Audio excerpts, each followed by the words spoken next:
This would start a day in which Goku wanted to train with someone, but he had no one to train with.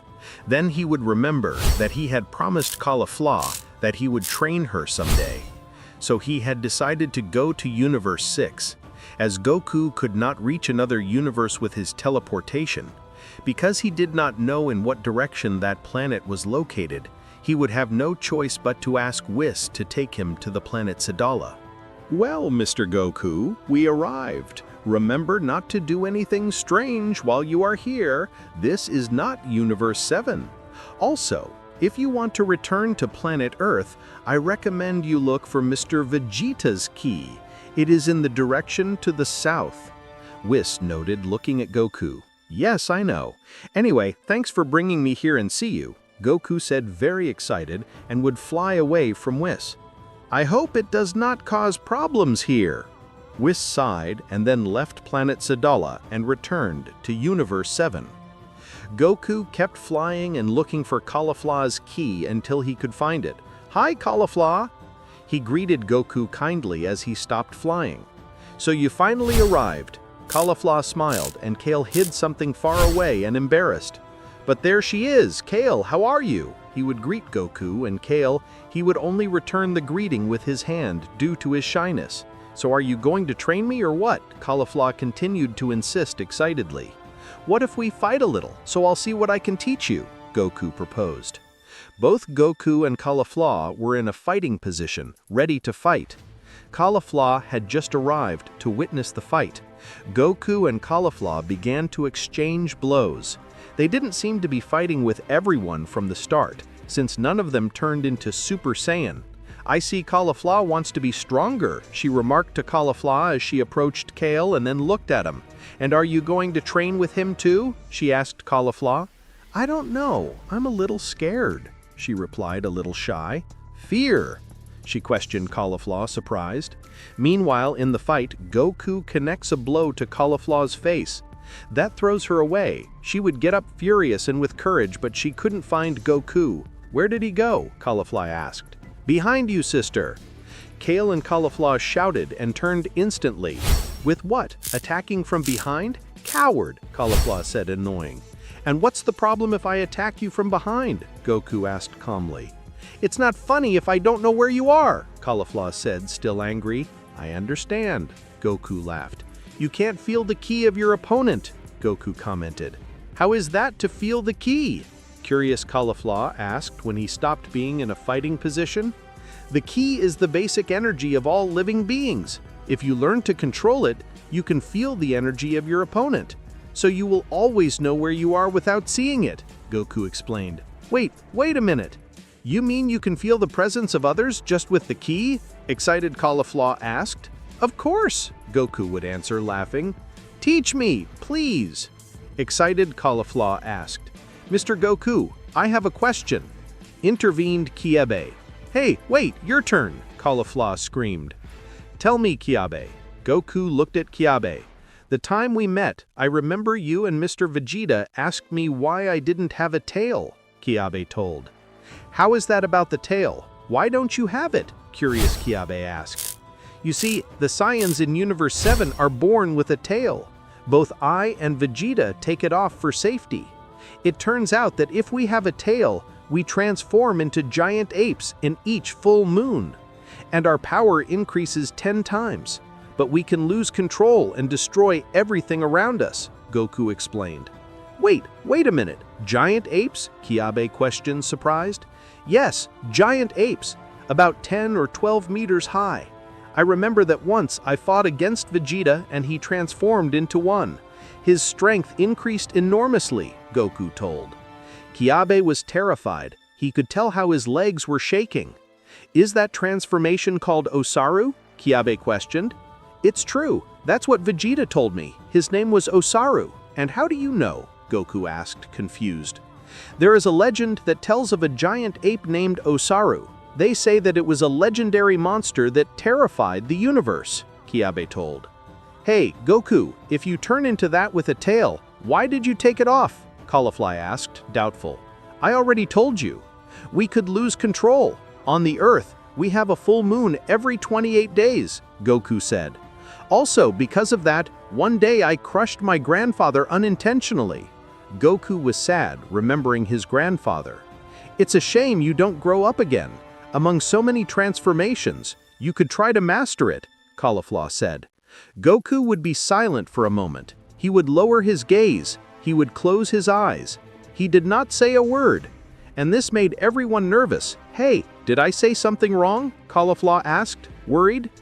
Goku would use teleportation in a very serious way, since he knew where planet Earth was in the direction of Vegeta's ki, and he would leave planet Sadala without giving an explanation. Goku was able to reach Bulma and Vegeta's house. Kakarot, Vegeta remarked in a bad mood. These are not ways to enter my house. Vegeta, I need to know something and it is important, Goku said seriously. Tell me what's going on, Vegeta would answer seriously. Do you remember the first time we fought? Goku asked. Yes, what about that? Vegeta kept asking. You transformed into a giant ape, but even so, you kept your sanity, and you could talk. Surely you remember when you were transformed, Goku said. You mean the way Oozaru? Well, of course I kept my sanity. Why wouldn't I? Vegeta asked, confused. As a child, I have transformed a few times into that giant ape, but I have no memories of it. According to what my friends told me, I lost the trial, Goku told Vegeta. It's true, Bulma noted, that she had arrived and she had heard everything. Goku, I've seen you become that monster more than once. You were made a savage. You didn't react. You were an animal, Bulma noted, totally horrified. When I married Bulma, I promised to cut my tail every time it grew. The Earth has full moons very often, and if I transform, I destroy the house, Vegeta explained. Although now I've cut it so many times that it hasn't grown more in the last few years.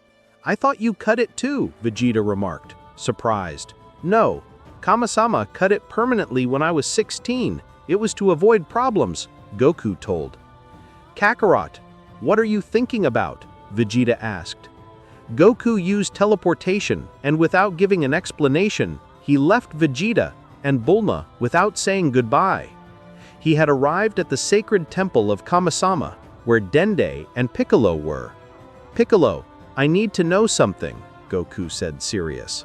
What happens? Piccolo asked, surprised by the way Goku arrived. A part of you in the past was the previous Kami-sama. He cut my tail definitively. I want to know if there is a way for it to grow again, Goku asked. Are you crazy or did you hit your head? Piccolo remarked. You lost consciousness every time you transformed. Not crazy. I will return it to you. Piccolo refused. That means you can give it back to me. Goku smiled when he noticed that Piccolo had been defeated alone. What are you thinking about? Piccolo asked. I want to dominate the state of Oozaru. Goku would finally say. You are an idiot, Piccolo shouted. You are one of the most powerful beings in the universe. You reached the key of a god, and yet you surpassed him. Why do you want more power? Piccolo remarked, worried. Come on, Piccolo. I just want to be stronger. Imagine that one day Beerus wants to destroy the Earth again. By that time, I should be stronger than him, Goku said. Piccolo would observe Goku with anger, but then he sighed. There is no remedy with you. If I don't do it, you will end up finding the way, Piccolo remarked. Piccolo stretched out his hand, pointing to Goku. He would pronounce some words in Mikusei language, and Goku's tail would return. Wow, that's great! Thank you, Piccolo, Goku said, laughing. Keep something unclear, Piccolo warned. There will be a full moon in 20 days. If I find out that you transform into Oozaru and destroy everything, I will destroy the moon as I did in the past, Piccolo remarked. No problem, I will be careful with that, Goku would answer. Goku would withdraw from the sacred temple, leaving Piccolo worried. Anything, we can destroy the moon and return it with the Dragon Balls, Dende noted. It's not about that. Think about your level of power out of control. It would destroy the entire planet before we do anything." Piccolo sighed, worried. Some days had passed while Goku trained away from everyone. He had gone to live a few days in a cave, trying to hide in it if he could not make progress for the full moon. "I must master the Ozaru form if I want to be stronger," Goku thought. Goku remembered Jiren and his immense power and everything they had to go through to defeat him. "I have to be stronger than Jiren," Goku said to himself. "The Ultra Instinct is something that consumes my energies a lot, even worse than Kaioken," Goku said. Goku would take several days meditating, always remembering the time he fought Vegeta in the past, when he had become Ozaru. The full moon night had finally arrived. Goku felt ready, but before leaving the cave he was hiding in, he meets Vegeta. "What are you doing here, Vegeta?" Goku asked as Vegeta looked at his tail. "Piccolo told me everything. I just came to make sure you don't cause any disaster," Vegeta remarked. "I don't know what you thought to get out of the full moon without having anything planned in case you lose control," Vegeta explained. "I trust you will stop me if I do. Also, I doubt I can transform into Super Saiyan turned Ozaru," Goku said.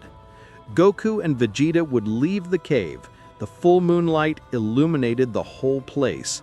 Goku's eyes turned white instantly, while Vegeta quickly moved away. Piccolo had also arrived in case something went wrong. "I don't need you here. If Kakarot loses control, I can do it alone," Vegeta remarked, annoyingly. "Huh, we all know that Goku beats you," Piccolo laughed, making fun of Vegeta. "What did you say? Damn insect!" Vegeta shouted furiously. Goku was slowly beginning to transform. His body grew slowly, his uniform broke completely, until he reached the final form, an Ozaru more than 10 meters long, groaning like a beast. Vegeta would fly in front of Goku. "Kakarot, can you hear me?" Vegeta questioned. Goku opened his mouth, launching a great ki attack. "Vegeta, try to feint," Piccolo remarked. "Don't mess with me," Vegeta shouted. Goku would begin to attack Vegeta. He dodged all attacks by simply moving in the air while he kept his arms crossed, meaning nothing to him. "It seems that this form only hinders his power," Vegeta remarked, and decides to attack him with a ki ray that impacts Goku's chest, managing to knock him down. "What a waste of time," Vegeta remarked, disillusioned. But he would notice how Goku got up from a jump. Goku ran to Vegeta, trying to attack him again. He launched clumsy attacks. Vegeta would approach his giant face and with a kick under the chin, knock down Goku. Then Vegeta decides to rise in the sky. He would point his hands, creating a ki ball that would let Goku fall. "It's not enough to kill you. I'll just leave you out of combat," Vegeta remarked. Vegeta would throw the ki ball, but just before reaching Goku, something unexpected would happen. Goku, in his Ozaru form, would take 2 of his fingers to his forehead and disappear from there. He used teleportation. Vegeta was terrified. Vegeta would react late, and Goku was above him. With a hammer blow, he knocks down Vegeta, making him hit the ground. "Damn bastard!" Vegeta shouted furiously as he flew transformed into Super Saiyan. Vegeta decides to attack Goku. He would connect several attacks by knocking him down. "I can't believe Goku used teleportation in that state. He really dominated it. I thought Piccolo was amazed." Goku would get up from a jump, shaking the earth. He opened his mouth, throwing a big ki beam at Vegeta, but he dodged it without any problem. "I'm going to show you what a ki attack is," Vegeta shouted as he used the final flash. Goku, despite being in the Ozaru form, put his hands together, preparing a Kamehameha. When he threw it, he returned Vegeta's attack, who was able to dodge it with difficulty. "Kakarot, you did it," Vegeta remarked, but Goku did not answer. He kept growling like a monkey. "Kakarot, answer," Vegeta remarked, but Goku did not react. "Goku, can you hear me?" Piccolo asked when he approached, but he would only make Goku knock him down with one blow. "What an idiot," Vegeta remarked when he went down to help him, but in that distraction, Goku held him in his hands. Goku would begin to try to crush Vegeta. "Do you really think you can crush me?" Vegeta remarked as he increased his ki. The Goku black coat would begin to shine. Now he was blonde and squeezed Vegeta hard. Piccolo would be able to stand up, but with great difficulty. He was very badly wounded by the attack. "Damn! Now he's a Super Saiyan! I can't get rid of myself, but I have to do something before he kills me," Vegeta shouted desperately. Being crushed by Goku in the form of Ozaru transformed into Super Saiyan, Vegeta could not move or free himself. Little by little, Vegeta was running out of breath, and he could die if he continued to be crushed in that way. Whis was watching Goku and Vegeta's fight from his binoculars with great attention. He was with Beerus, and they had just received the visit of Champa and Vados. "Wow, how interesting the new transformation of Goku," Whis noted. "Another transformation?" Beerus shouted, surprised. "That friend of yours, Saiyan, never ceases to surprise us. He always has a new transformation." Champa laughed. "He is not my friend, just a mortal that earned my respect." "The gods have no friends," Beerus answered seriously.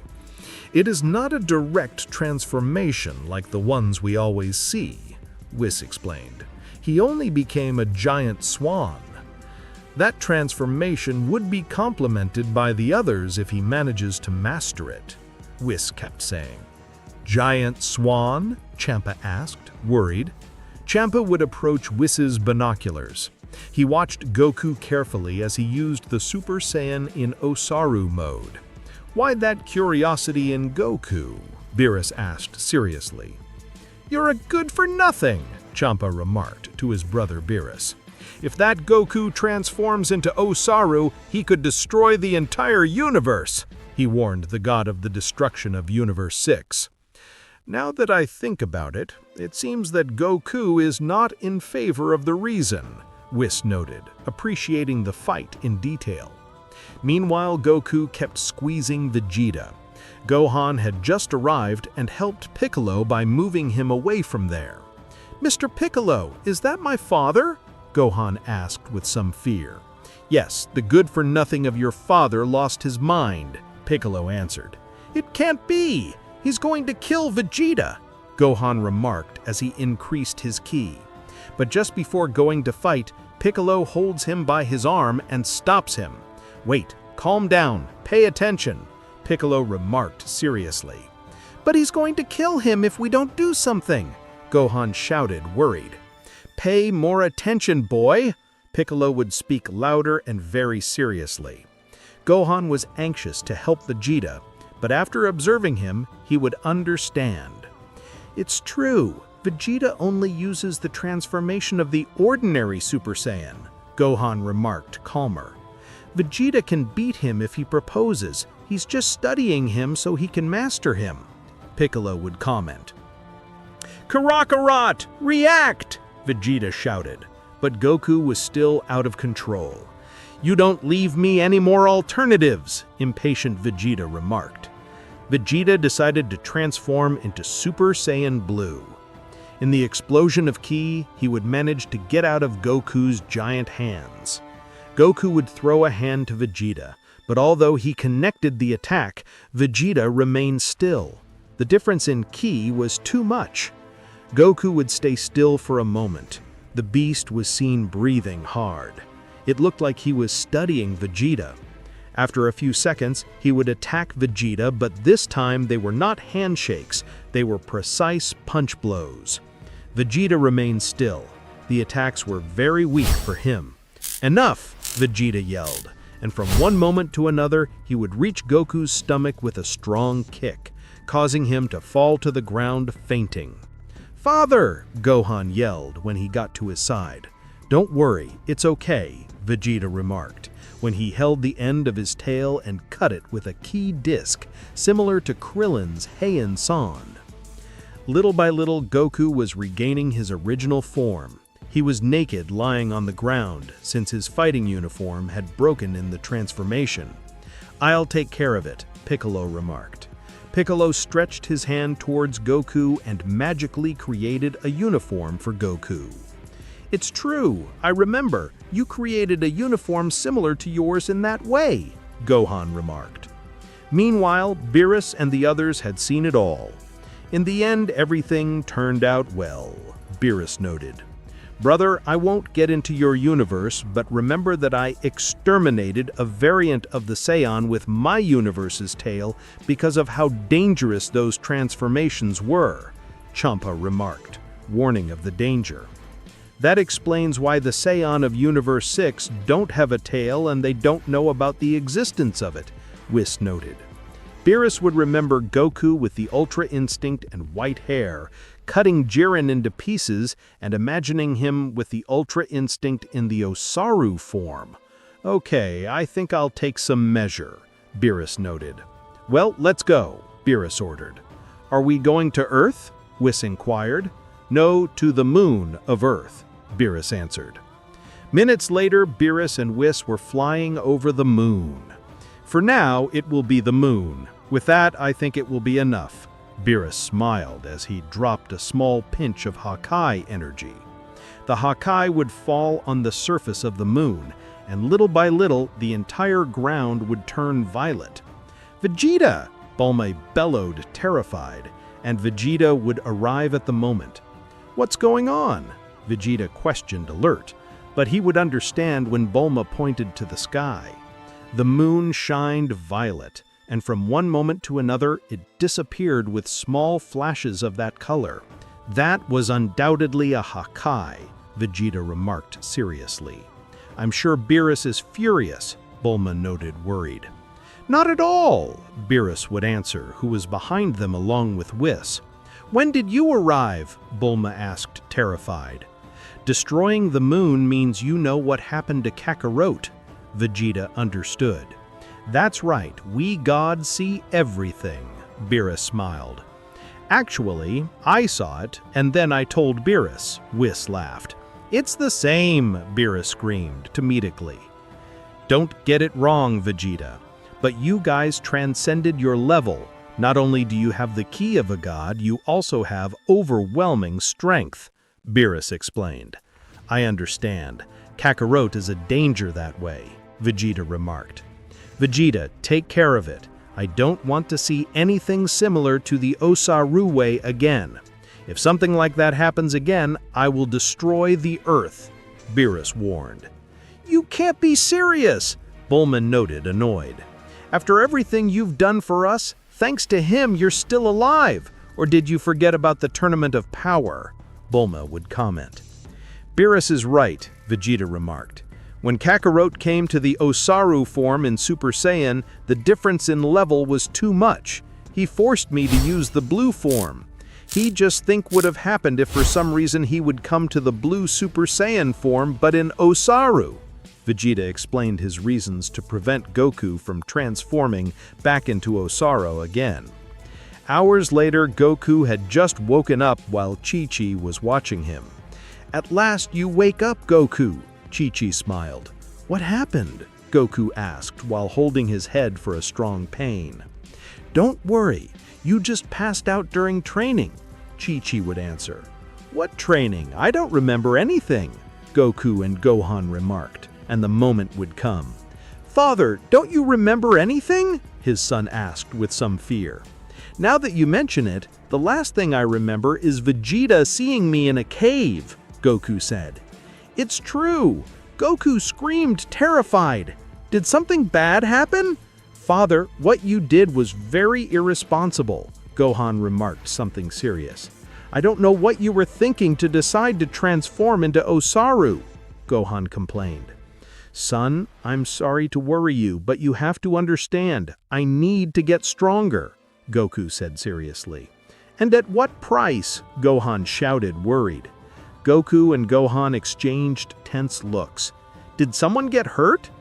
Mr. Piccolo was seriously injured, but he's already better. But that was not the problem, Gohan would answer. So what is the problem? Goku asked without understanding. I talked to Vegeta. Beerus forbade you to transform into Ozaru again, Gohan explained. Beerus is no one to forbid me anything, Goku said, annoying. Goku, said Chi-Chi, you have to understand, you are too strong for that unstable form. Remember that this is how your grandfather died, Gohan, Chi-Chi said, worried. Goten would enter the room and Goku would look at him carefully.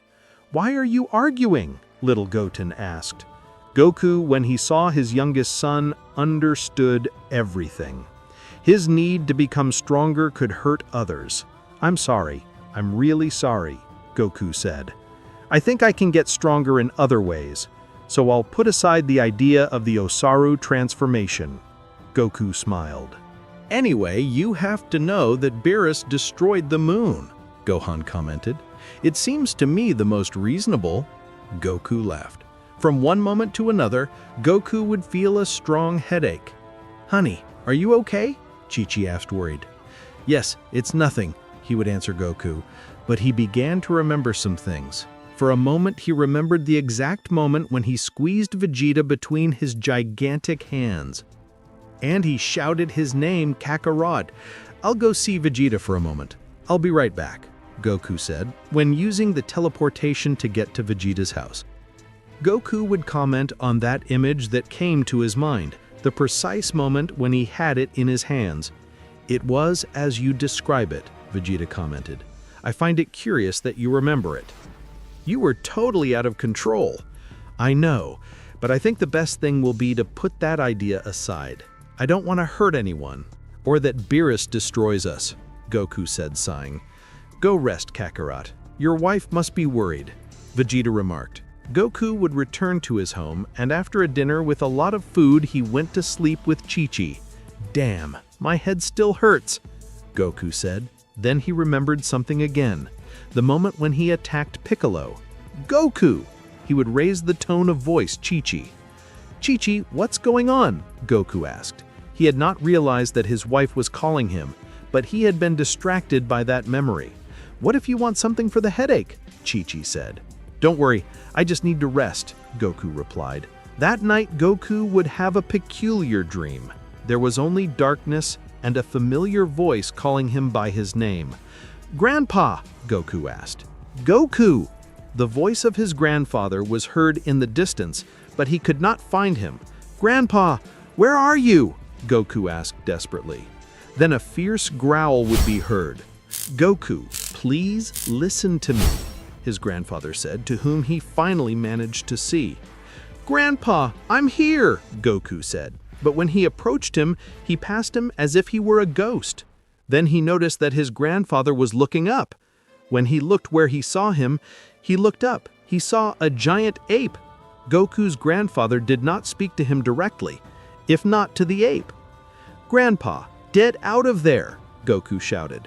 The giant ape would crush his grandfather with his giant foot. Goku would wake up screaming and holding his head tightly. Chi-Chi tried to help him, but Goku did not answer. Goku, for the love of God, it's just a nightmare, Chi-Chi said nervously. Goten entered the room hearing the screams. Mom, what's going on? He questioned the little one. Then Gohan would also enter and watch Goku scream as he held his head. But what worried him the most was the way his ki increased. We have to get out of here, Gohan warned, worried. Gohan and Goten separated his mother and waited outside to see what was happening. Goku's screams did not stop. Suddenly, the house would collapse. Goku had transformed back into Ozaru. It's impossible, Gohan remarked nervously. And Vegeta would arrive at the moment. It can't be. How did this happen? Vegeta asked Gohan. We don't know. He just started screaming while he was sleeping, Gohan answered. Grandpa was screaming, Goten said. I've never seen a Saiyan transform without a full moon, and even less without a tail, Vegeta thought, very curious and worried. Goku noticed the presence of the three. He opened his mouth to attack them with a great ki ray. Vegeta would react in time, separating Gohan and Goten. "Get out of here! I'll take care of it," Vegeta remarked. "What are you going to do, Vegeta?" Gohan asked. "He doesn't even have a tail to cut him." It's true. Vegeta realized when he verified that even though Goku was in the Ozaru form, he didn't have a tail. Vegeta in a scream turned into Super Saiyan Blue and went straight to Goku to attack him, but something interrupted his step. Beerus and Whis appeared in front of them. "I thought I had forbidden you to use the Ozaru form," Beerus commented in a threatening tone. "We don't know how it happened," Vegeta would answer. "I'll stop it myself," Vegeta shouted. "No need," Beerus noted seriously. "Hakai!" Beerus was about to throw a Hakai at Goku. But Gohan's blow took him by surprise, diverting his face to one side. "Gohan!" Vegeta screamed, terrified. "How dare you?" Beerus asked furiously. Beerus would knock down Gohan with a slap, but before he fell to the ground, he would turn at the last moment, leaning his hands and knees on the fall. Gohan would look up, serious and furious. "It's like that time," Vegeta remarked, remembering the fight between Gohan and Cell. Gohan began to emit a flash of light around his body. "How interesting," Whis thought, surprised. "Don't touch my father," Gohan cried out at the moment of flying towards Beerus. Whis moved aside while Gohan attacked Beerus with everything he had. Meanwhile, Goku threw ki rays from his mouth everywhere. "While those two fight, Kakarot destroys everything," Vegeta was worried, and would approach Goku with the hope of being able to make him come to his senses. "Kakarot, can you hear me?" Vegeta remarked. But Goku lost control again. "Goku!" Vegeta screamed, over and over, but the result was the same. Beerus had just connected a blow to Gohan's stomach, leaving him unconscious. Gohan would fall from the sky, impacting the ground. "What an annoying boy. Although I must admit his effort," Beerus noted seriously, and then approached Vegeta. "Move! Don't bother me," Beerus ordered, by stretching his hand towards Goku, preparing a new Hakai. "I have to do something," Vegeta thought, worried. "Goku!" Vegeta screamed, terrified. Beerus would be surprised how Vegeta addressed Goku, for his human name and not as Kakarot as he always called him.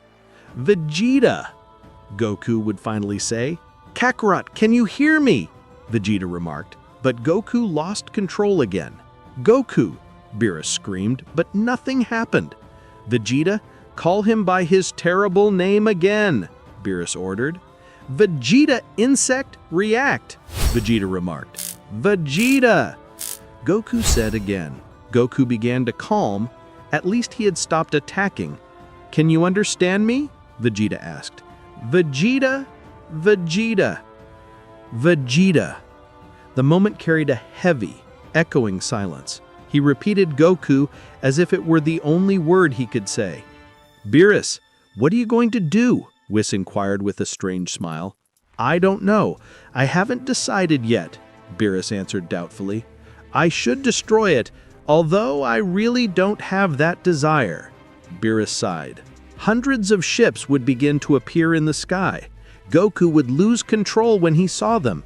Again, he would begin to perform ki attacks in the air. "It can't be. They're making him nervous," Vegeta remarked. "I didn't think the Galactic Patrol would come," Whis intervened. Jaco had landed his ship and headed towards Goku. Then Kiab had come to his side. "Are you sure you can contain him?" Kiab asked. "A soldier from the Galactic Patrol knows his limits, and this Silmio is not above them," Jaco commented. Jaco would pull out a white pistol. With it, he would shoot a strange viscous-formed net that enveloped Goku. Goku would be locked in that strange substance that would begin to shine at the same time that Goku grunted non-stop. "How can a simple net stop him?" Vegeta asked, surprised.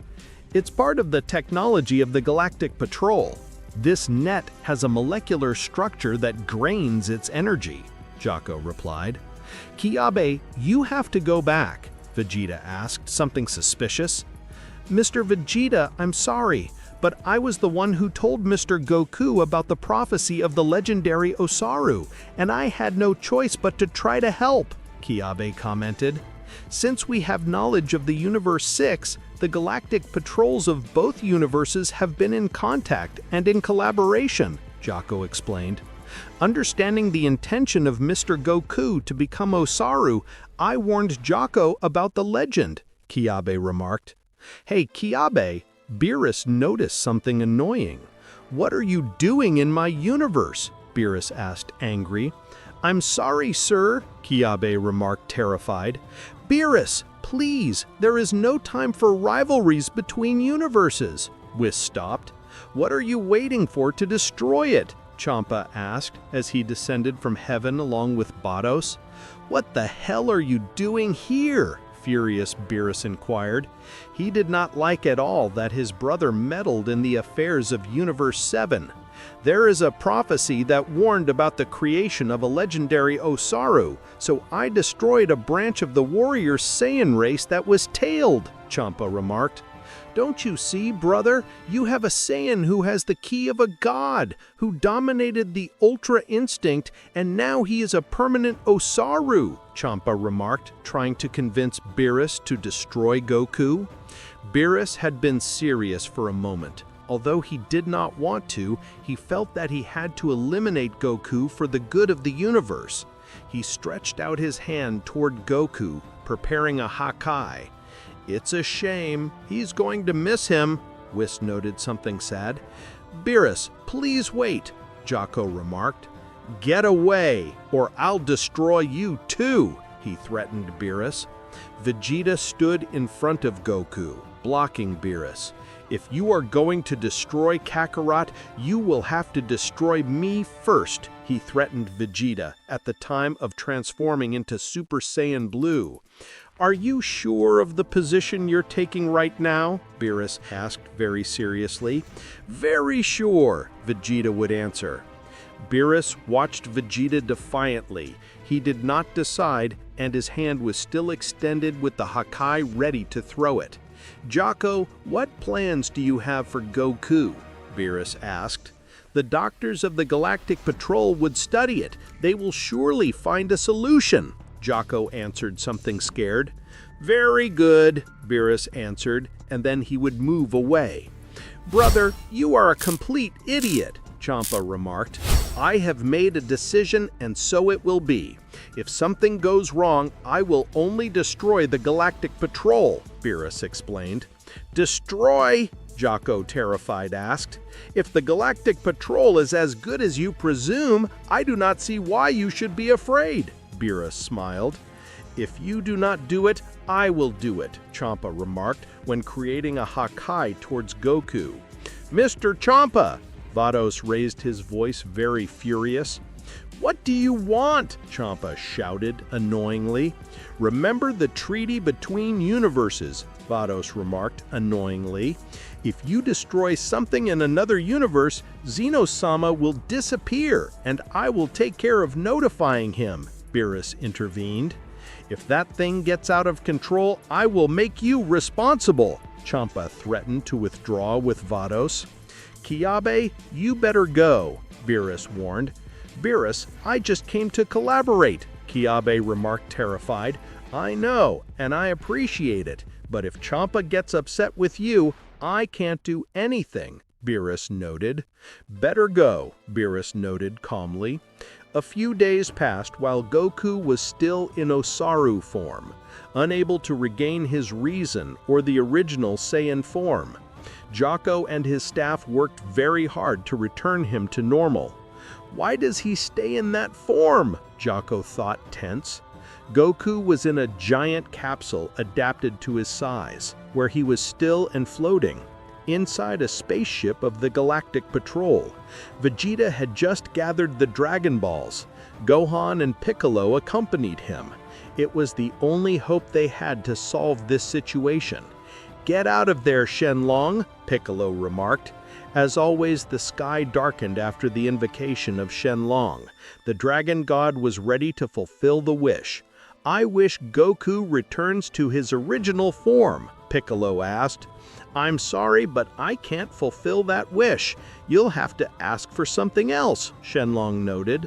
"How can you not fulfill that wish?" Vegeta remarked, upset.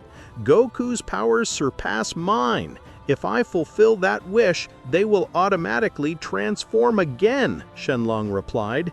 "Ask for something else." "I wish my father regains his reason," Gohan asked. "That wish is very easy," Shenlong noted, and his eyes shined, fulfilling his wish. "I already fulfilled your wish. Now I must go," Shenlong noted. "Maybe my father won't regain his original form, but the real problem was he destroyed everything for no reason," Gohan remarked. "If he regains his reason, the rest will be secondary." Gohan smiled.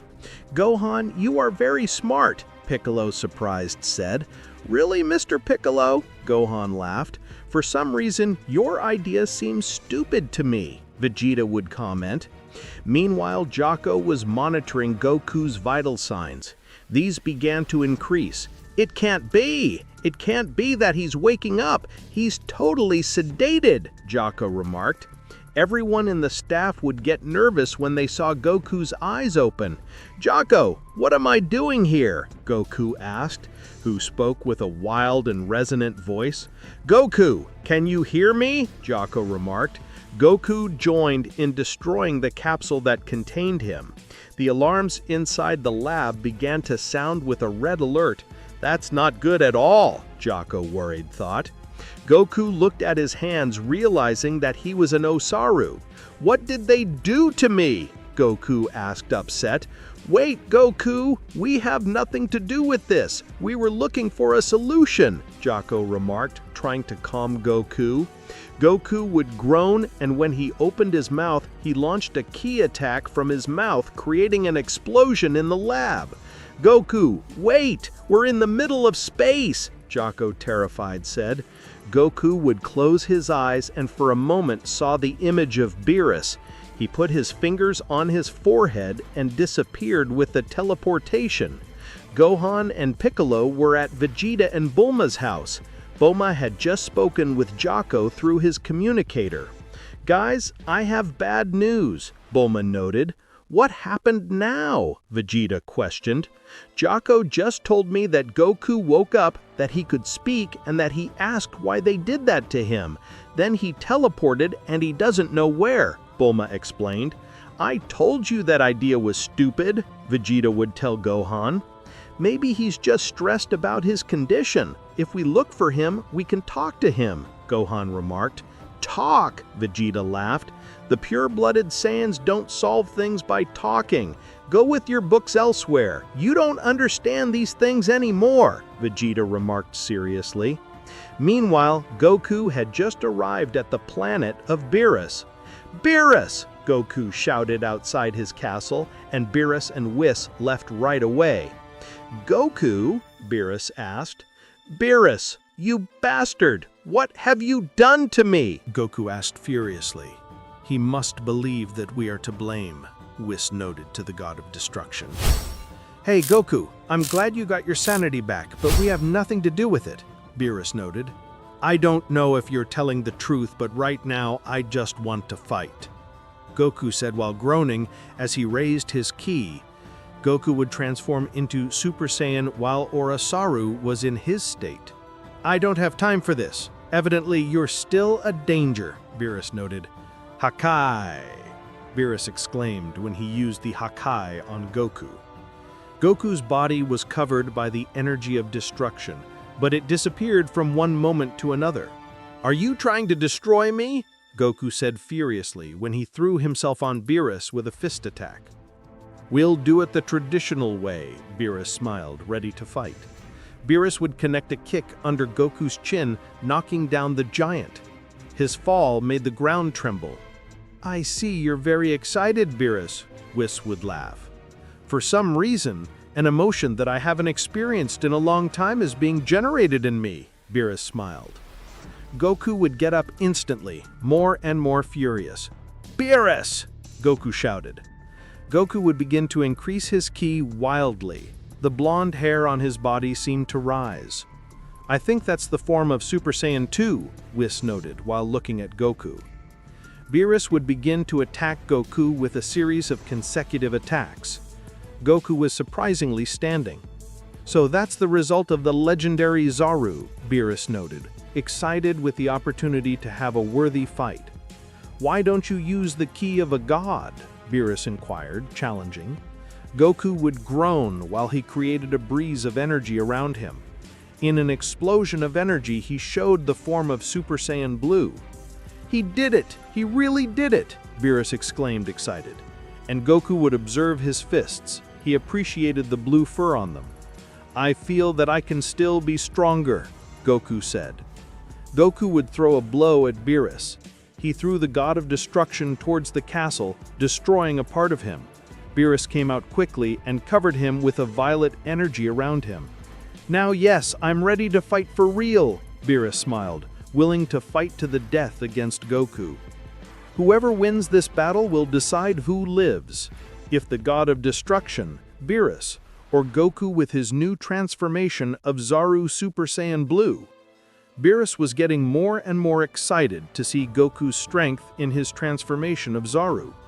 I want you to show me what you are made of, Beerus smiled at Goku. Beerus, Whis noted, complaining. I remind you that the one who has the front is Mr. Goku, someone who always exceeds his limits, Whis noted. Since I became the God of Destruction, I have not had a fight with a worthy rival. Let me enjoy this moment, Beerus asked. Whis would remain silent for a few minutes, while watching both Goku and Beerus. As you say, Whis would accept, although by his expression he did it against him. But if something goes wrong, it will be his complete responsibility, Whis kept saying. Do not worry, everything will be fine, Beerus replied. Are you going to fight or keep talking? Goku asked impatiently. Beerus in a scream would expel his ki. Goku would throw a fist at his face.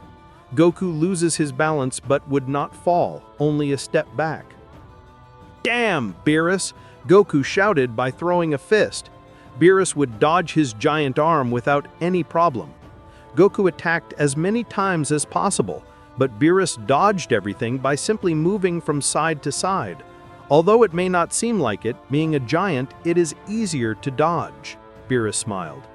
Goku would throw another punch, but this time Beerus would stop on the fist. From a step, he hurt Goku's fist, causing him a lot of pain.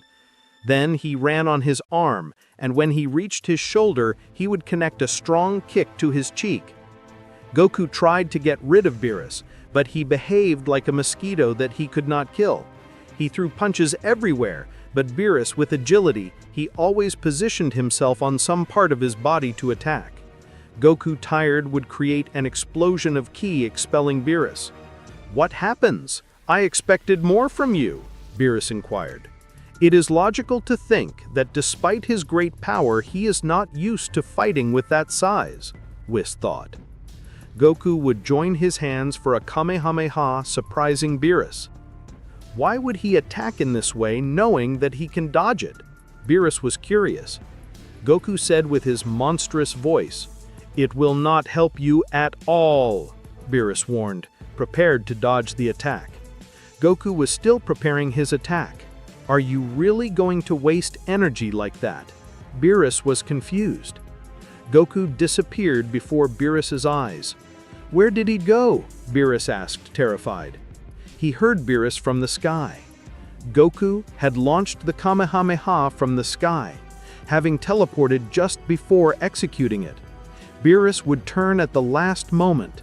He would stretch his hands, resisting the attack. It may not be so agile, but my ki is still monstrous, Goku said. Beerus resisted Goku's attack. His hands trembled, his arms began to cramp, and a drop of sweat ran down his forehead. It's a lot, Beerus noted, something tired. but he was not willing to give up. "But it's not enough," Beerus noted, when he managed to return the Kamehameha.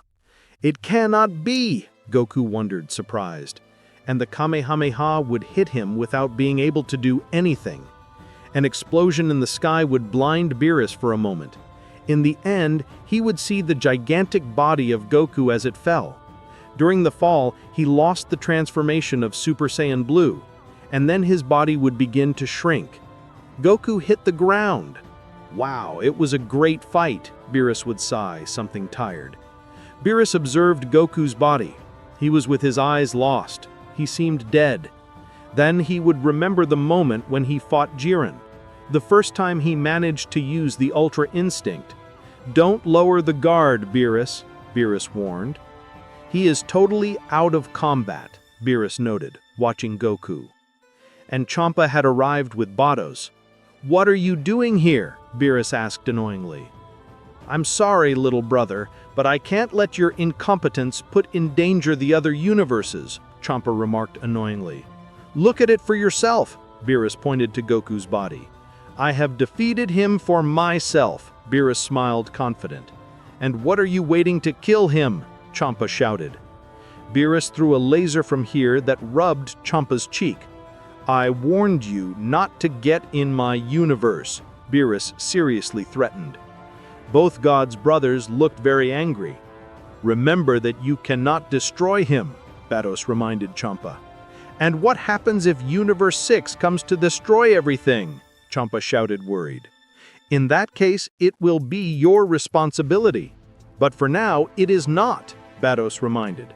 "I remind you that we are only to be aware of the situation," Bardock commented. Then they heard a strange moan. Both gods and both angels observed Goku as he rose little by little. His eyes were white, and a strange steam would come out of him. "I told you," Champa warned. "You are not in a condition to fight," Goku noted. Goku's jaw would begin to mutate, taking again the form of Oozaru. But they didn't expect Goku to transform into Oozaru without changing the size of his body. "Goku, can you hear me?" Beerus asked carefully. "I can not only hear you, also fight," Goku said, to transform into Super Saiyan Blue again. "Now that I have my original size, I can move freely," Goku said with his monstrous voice. Goku, from one moment to another, had connected a fist in Beerus's stomach. "It's fast," Will remarked, surprised. Beerus would get up instantly, trying to return the attack. But at the moment of throwing a blow, Goku disappeared, reappearing behind him and knocking him down with a kick. "I do not see you as confident as before," Goku said with his monstrous voice. "Do not believe you better than me just because you evolved," Beerus shouted. "Mr. Goku, do you have a moment?" Whis noted. "What do you want?" Goku asked, annoying. "Now that he has regained his reason, I remind you that we are not his rivals," Whis noted. "It may be that I have regained my reason, but one thing is true. I just want to fight," Goku responded and opened his mouth by throwing a ki attack at Whis. The angel would dodge the attack without problem. "Wow, what a discourtesy on his part," Whis noted, annoying. "Hey Goku, I'm your rival," Beerus shouted. "You are not a rival to me," Goku said. "Now I want to fight someone stronger. I know I can be even stronger," Goku said, excited. Beerus looked really annoying, but he knew Goku at that time exceeded his level, and his ki increased more and more as he got used to his new form. "You're going to pay for offending the gods," Beerus shouted as he ran towards Goku. In an attempt by Beerus to punch him, Goku holds his wrist and applies a ki, leaving him immobilized. "Bored," Goku said as he prepared a ki ball in his hand. Champa would arrive with a flying kick, knocking Goku down. Thanks to that, Beerus managed to free himself. Then Champa would try to help his brother get up, but Beerus hits his hand. "What are you doing?" Beerus asked, annoying. "Do you not understand the gravity of this situation?" Champa asked seriously. Beerus would remain silent. He knew his brother was right. "They can fight me. It would be an exciting challenge," Goku said, looking at the destructive gods of the Universe 6 and 7. "We must defeat them without wasting time, without giving them the slightest advantage." "It gets stronger and stronger," Beerus noted, tired. "I think I warned him a few minutes ago," Whis commented, something serious. Beerus and Champa decided to attack Goku at the same time. But although their attacks looked coordinated, Goku had a much higher level when dodging all attacks without much effort. "I want to fight someone stronger, not with simple weaklings," Goku said, by holding the heads of both and crashing them one against the other. After a blow, each one knocked them down, leaving them out of combat. "Enough," Goku said when facing Whis. "Are you going to fight me?" Goku demanded. "What happens if I refuse?" Whis seriously asked. "Then I will have to force you," Goku said when preparing to fight. A flash of light that hit the ground interrupted them. Zeno-sama had arrived accompanied by his two guardians. Beerus and Champa were terrified, while Whis and Bardock attentive to the situation. "Zeno-sama," Goku said. "Goku, what happened to you? You look ugly," Zeno-sama noted, something indifferent. "I just want to fight and get stronger and stronger, but these gods do not meet my expectations." Goku pointed to the gods of destruction. "It was very imprudent of you to allow this, Beerus," Zeno-sama warned. "I beg you an apology," Beerus noted, worried. "Are you coming to fight me?" Goku asked when walking towards Zeno-sama. But his two guardians blocked his way to the god of everything. "You are not the Goku I knew. You are just a monster thirsty of power," Zeno-sama noted, annoyed. Goku screamed, increasing his ki while his Zeno guardians were in a fighting position. A few moments later, the great Saitama, the creator of the Dragon Balls, would appear. "So it's the legendary Ozaru," Saitama noted. "What do you know about that?" Zeno-sama inquired. "It is an ancient legend, where he warned that a Saiyan would become the legendary Ozaru, a being that only seeks to fight and become stronger without any sense," Saitama told. "You also come to fight?" Goku asked, excited. Saitama observed Beerus and Champa totally defeated. "I see that the legend did not exaggerate. Look how they left those two good for nothing," Saitama noted seriously. "What do you think I should do?" Zeno-sama asked. "I think you should disappear, but being honest, this is a unique event. I would not like to waste it," Saitama smiled. "I stopped talking," Goku screamed, impatient. Goku tried to attack Saitama, but before he arrived, he flew out as if by magic. Without giving up, he tried again with the same result. Saitama did not move, but somehow he rejected Goku. "Goku," Zeno-sama noted, "you will fight my guardians." Beerus and Champa were shocked. They had never seen the Zeno-sama guardians fight. They totally did not know the level they possessed. "It's amazing! After so many years we will know what they are capable of," Beerus thought, excited. Goku would observe both guardians, and he went to them ready to fight. And both disappeared. "Where did they go?" Goku asked, terrified. A strange light covered Goku's body, and he screamed in pain. It would look like an explosion of ki that originated from his interior, creating flashes of various colors. The Guardians appeared in the sky, watching Goku attentive. Goku kneeled in pain, but he refused to let himself be defeated. He used his ki with Kaioken, creating a red aura that enveloped his body. Goku got stronger suddenly, Zeno-sama noted excited. Both Guardians observed each other. After a gesture, they decided to attack Goku. Both fell from the sky with a kick. Goku would jump, dodging the attack. The impact on the ground moved the whole planet. Goku launched both the Guardians, attacking without stopping. The Guardians repelled Goku's attacks, but little by little Goku's speed increased. "I can't believe it! Goku is adapting to them," Whis noted surprised. "At this moment, Goku is at our level," Bardock commented terrified. Both Guardians throw a fist, but Goku receives both fists with his hands without giving them time to anything. But when he finally released them, he crashed them against the ground. Then he would throw some ki bursts at the Guardians. "At last, a real fight," Goku said, excited. The Guardians observed Zeno-sama. They expected a particular order. "Okay, you can fight seriously," Zeno-sama would approve. "Fight seriously?" Whis asked surprised. The Guardians expelled their ki to the maximum. The space-time seemed to distort around him.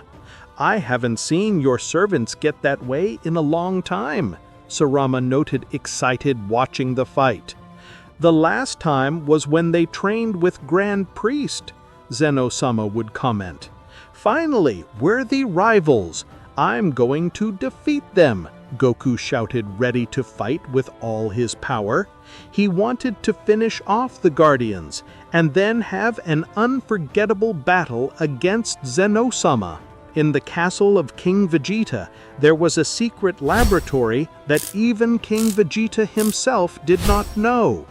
Bardock and Gin would be working together with a group of scientists in the project of the perfect Saiyan. They were part of a resistance. They wanted to overthrow King Vegeta. Whatever it is, since this was a tyrant who acted against the Saiyan people. "It can't be. King Vegeta arrived at the castle," one of the scientists said when reviewing his computer. "Wait!" "There is still a lot of work ahead," Bardock said. "We can't sit down for so long. Remember that King Vegeta has us under surveillance. He could suspect us," the scientist said. "It can't be. We're getting slower and slower. We will never finish waking up Kakarot," Gene remarked, frustrated. The scientist and other of his assistants would go out through a door. They arrived at the official laboratory. Minutes later, King Vegeta would enter along with some of his soldiers. "Wow! I see that they are working very hard," King Vegeta remarked. "Great King Vegeta, as we always work to serve the crown," the scientist said. King Vegeta would watch the entire laboratory carefully.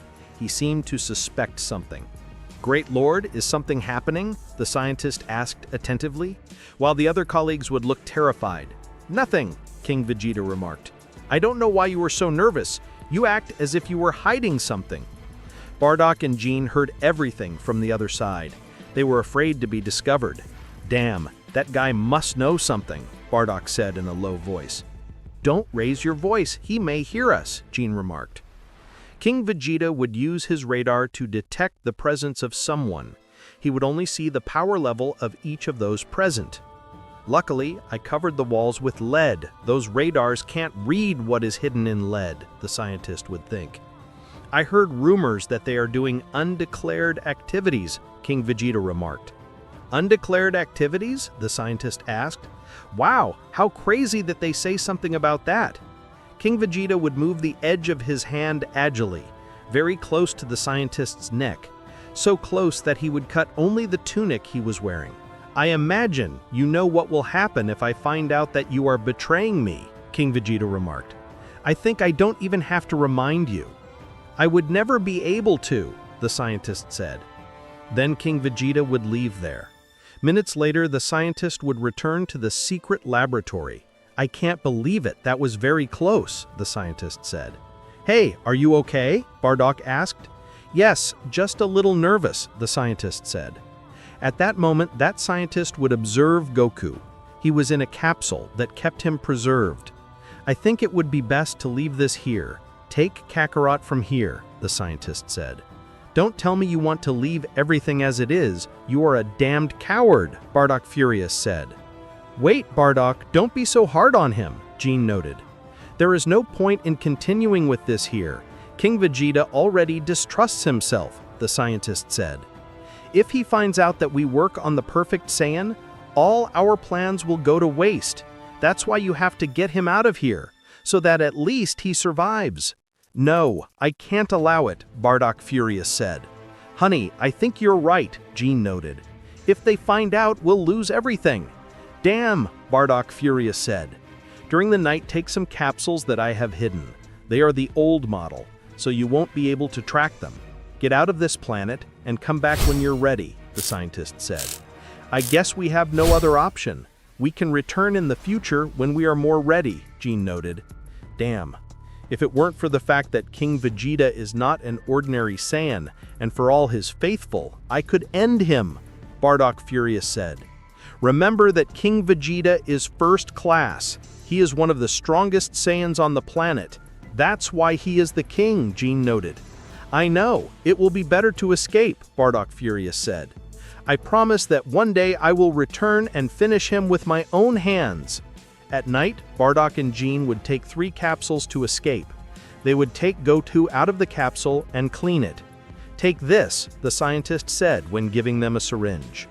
"As soon as they give him the content, Kakarot will wake up. As long as they don't, he will continue in that eternal sleep." "Thank you very much," Bardock said. "Just try to take care of yourself." Suddenly, one of the walls would explode. King Vegeta and the other soldiers would come in by force. "It can't be," Bardock Furious said.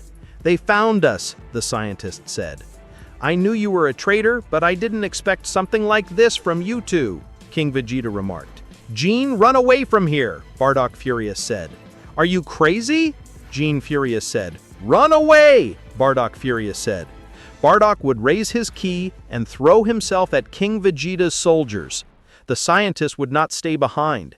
He would take a weapon and start shooting to help Bardock. Despite being a Saiyan, he did not have combat skills, but he did his best to collaborate. Gene would place Goku in one of the ships. He would give him the coordinates and then enter his. Both would fly away from the planet Vegeta. Meanwhile, Bardock had defeated all the soldiers, but he was in serious condition. The wounds were very noticeable in him. He lost a lot of blood. King Vegeta had not even bothered to fight. "No matter what you do, those two go wherever they go, they will be traced and we will eliminate them.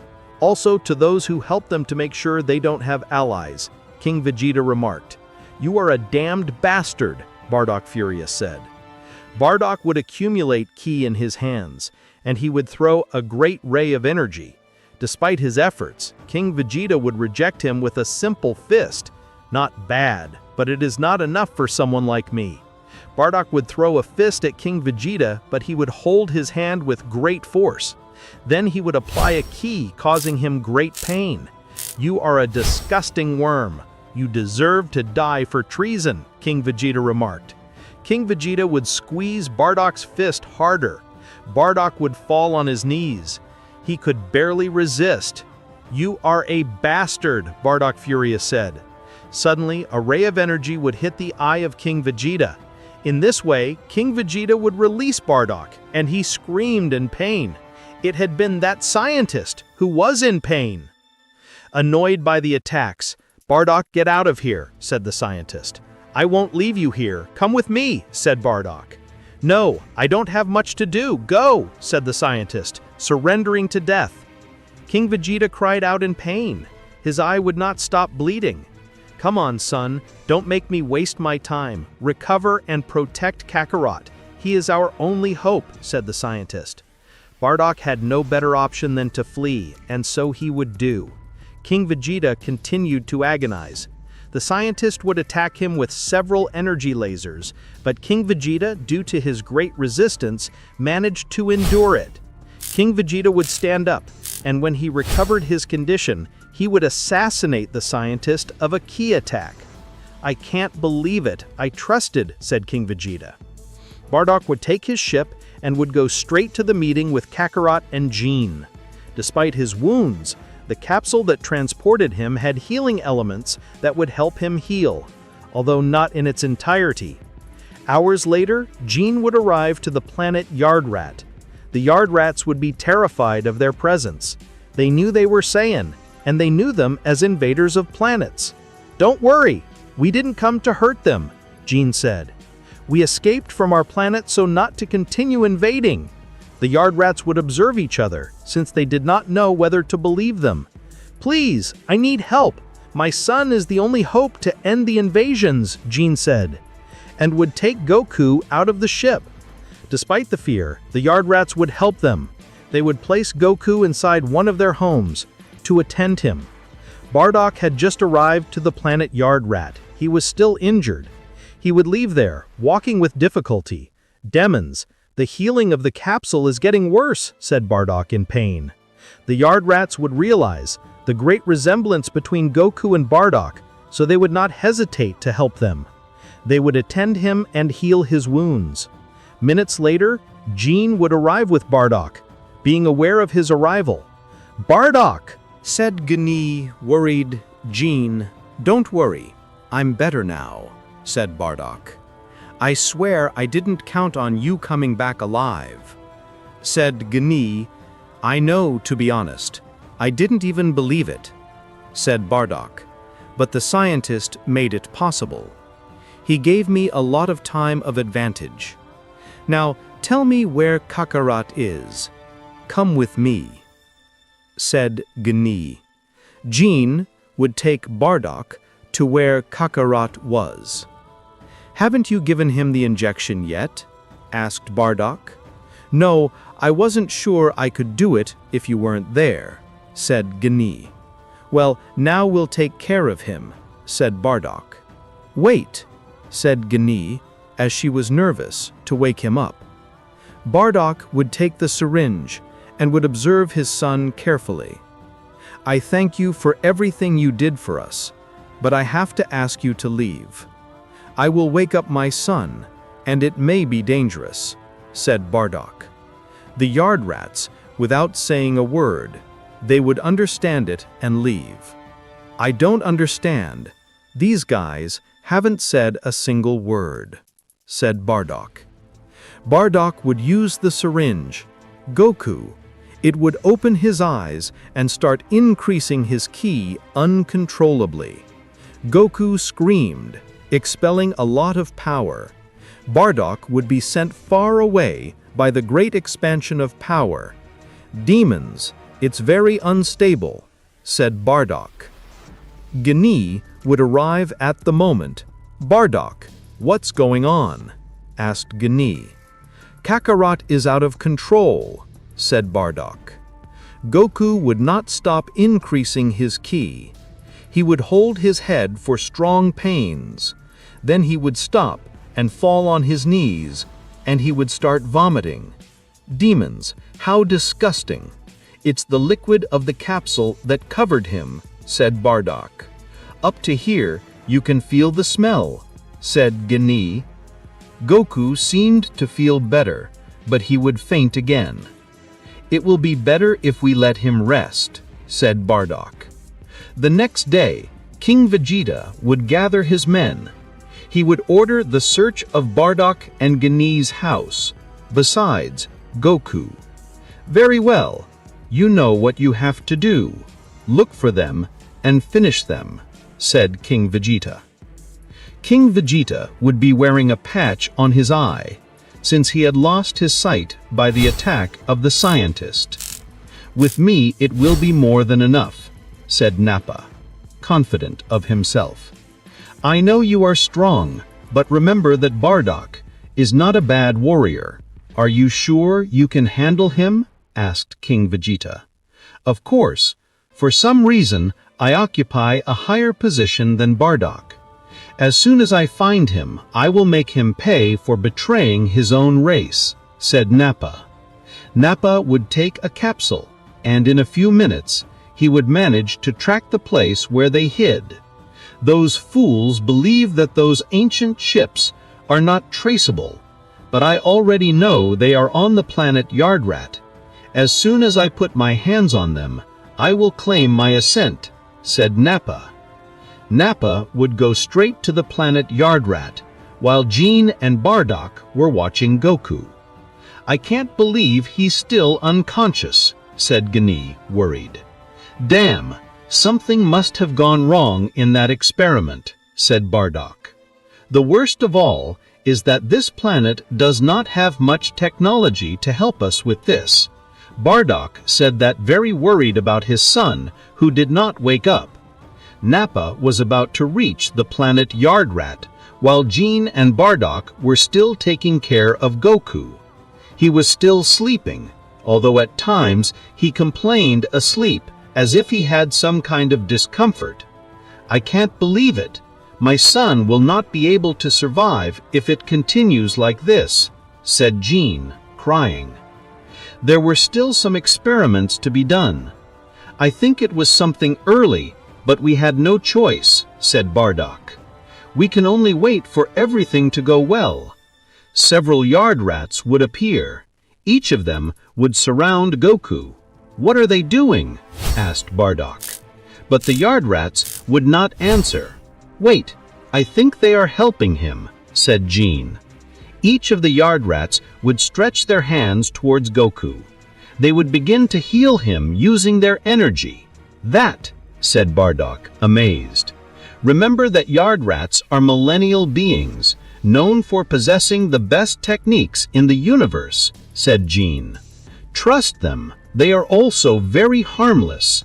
Yes, I know, said Bardock. Suddenly, Bardock's radar would activate, giving notice of Nappa's arrival. It's not true, said Bardock, furious. What's going on? Asked Gene. Someone is coming here, and it seems to be a Saiyan, said Bardock. Wait, do you think they found us? Asked Gene. That seems, said Bardock. Stay here, I'll go see. Bardock would fly straight to Nappa's location. Nappa, he had just landed. So this is the filthy planet Yardrat, said Nappa. I had understood that some useless dwarves live here, and that the planet is worth nothing. Surely Bardock thought it would be the perfect place to hide. But my arrival will not be expected. Nappa's radar would activate. It was Bardock's power level that was approaching. Seconds later, Bardock would arrive. It's not possible. Nappa, said Bardock, disconcerted. Bardock, with what you came to your death for yourself, said Nappa. That's good, because you saved me the trouble of going to look for you. Disgusting worm. Since when is your power level so much? Before, you only had 4,000, said Bardock, furious. Things have changed, said Nappa. I came for you, for your wife, and for that thing they created in a laboratory. Have more respect for Kakarot. It's about our son, said Bardock, furious. You are not in a position to reclaim anything. Prepared to die, said Nappa. Bardock knew that Nappa was stronger than him, but he had no other option than to fight. Demons, this will be difficult, but I have no other option, said Bardock. Bardock and Nappa would increase their ki to the maximum, and both would throw each other. They would begin to force each other, demonstrating Nappa greater muscular strength. Damn, said Bardock, knowing that he would not have a chance against his rival. I told you. For me, you are a simple insect. Nappa managed to break Bardock's posture, and he connected a knee to his stomach. Bardock coughed blood and ran out of breath for a moment. It is when Nappa takes advantage of the situation and begins to attack him with everything. Hit after hit, Nappa enjoyed the way he humiliated Bardock. "First I will kill you, and then I will see if I kill Gani or turn her into my wife," said Nappa. Bardock would get angry and hit Nappa hard under his chin, forcing him to take a few steps back. "Say that again if you have guts," said Bardock, out of himself.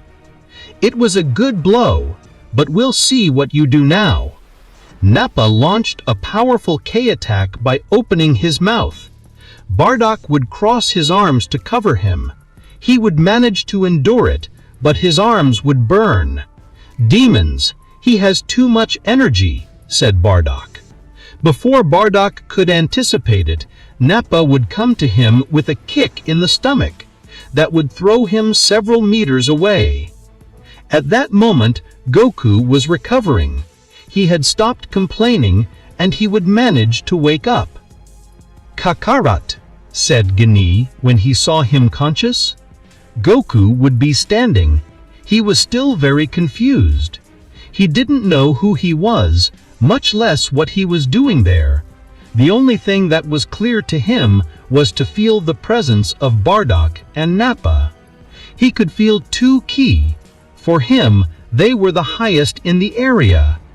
Goku, without thinking it, he would raise his ki and fly there. "Kakarot, wait," said Gani, but Goku would run away. "I can't believe it. My son will not be able to survive if it continues like this," said Jean, crying. There were still some experiments to be done. "I think it was something early, but we had no choice," said Bardock. "We can only wait for everything to go well." Several yard rats would appear. Each of them would surround Goku. "What are they doing?" asked Bardock. But the yard rats would not answer. "Wait, I think they are helping him," said Jean. Each of the yard rats would stretch their hands towards Goku. They would begin to heal him using their energy. "That," said Bardock, amazed. "Remember that yard rats are millennial beings, known for possessing the best." "Before you only had 4,000, said furious Bardock. "Things have changed," said Nappa. "I came for you, for your wife, and for that thing they created in a laboratory. Have more respect for Kakarot. It's about our son," said furious Bardock. "You are not in a position to claim anything. Prepare to die," said Nappa. Bardock knew that Nappa was stronger than him, but he had no other option than to fight. "Demons, this will be difficult, but I have no other option," said Bardock. Bardock and Nappa would increase their ki to the maximum, and both would throw each other. They would begin to force each other, demonstrating Nappa greater muscle strength. "Damn," said Bardock, knowing that he would not have a chance against his rival. "I told you, for me you were a simple insect," said Nappa. Nappa would manage to break Bardock's posture, and he would connect a knee to his stomach. Bardock would cough blood, and he would run out of breath for a moment.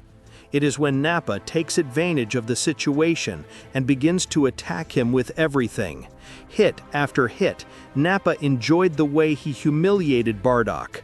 "First I will kill you, and then I will see if I kill Jean, or turn her into my wife," said Nappa. Bardock would get angry and would hit Nappa hard under his chin, forcing him to take a few steps back. "Say that again if you have guts," said Bardock, out of himself.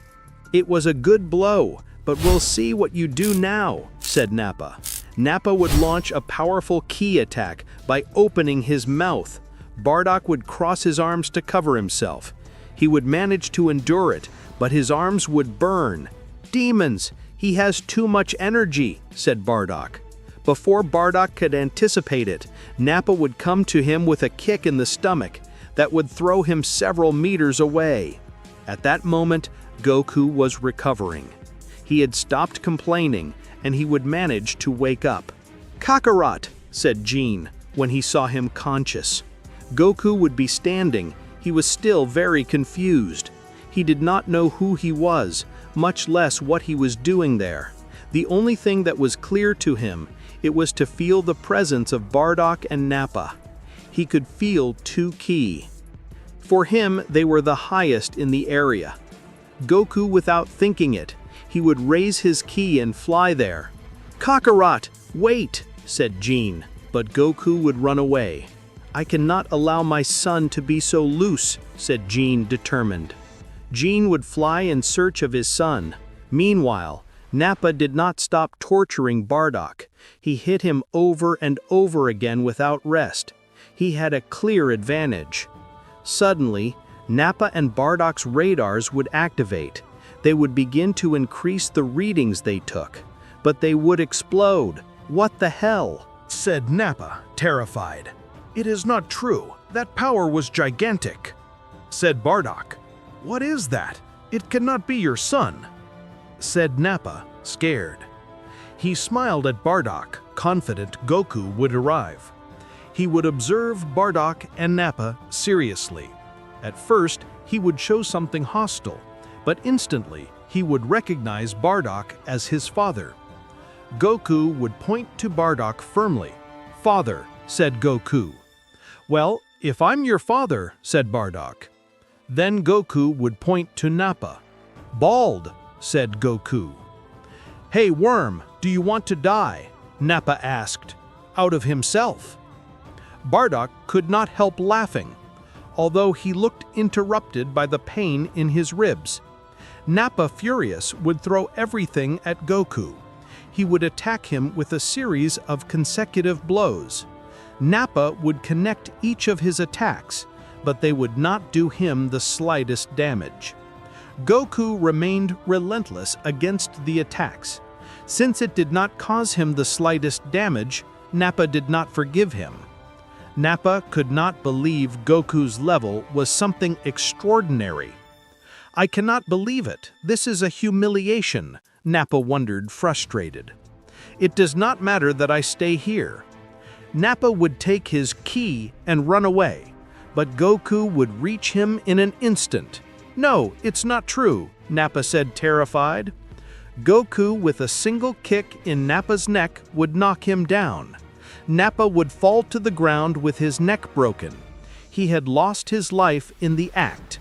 "Incredible," said Bardock. "It came out better than I expected." Goku would slowly approach Bardock, and he would point to Nappa. "Bald," Goku said. "Yes, he is bald," Bardock said. "I am Bardock, and I am your father." "Father," Goku said. "Wow, this that he's been forced to be an adult since his creation. It will not be easy," Bardock thought. "I have to be careful with him. Any alteration could make him nervous." "Cockroach!" Jean bellowed when he arrived. "It cannot be," Bardock said, terrified. Jean would get to Goku and could not help but examine him. "Cockroach, are you okay? They did not do anything to you?" Jean inquired. "Jean, slowly, you're going to stun him," Bardock said. "Mother," Goku said. "That's right, treasure, I'm your mother," Jean noted. "Father," Goku said when he observed his father. "I think we'll have to work a little on his communication," Bardock said. Bardock and Jean would take Goku to the Yard Rat village. They would try to find a way to get him to be able to communicate fully. "Heavens, I think this part will be difficult," Bardock said. "Father, Mother," Goku said when he saw them both. "Think on the positive side. At least he knows who we are," Jean noted. "Yes, but I do not know how to teach an adult who is just woken up." "To be born, rather," Bardock said. The Yard Rats would approach Goku and surround him. "Hey, Jean, don't touch him. They don't know how he could react," Bardock said. "I don't think they even understand us," Jean noted. All the Yard Rats present would touch Goku's head. Bardock and Jean would look terrified at first, but they noticed that Goku had taken it well. "Hi, I'm Kakarot. My mom's name is Jean, and my dad's name is Bardock," Goku said. "What?" Bardock and Jean noted, amazed. Now I know how to speak thanks to these beings that I don't know what they're called, Goku said. They are yard rats, Bardock said. Hey, you can communicate, and you didn't do it because you didn't want to?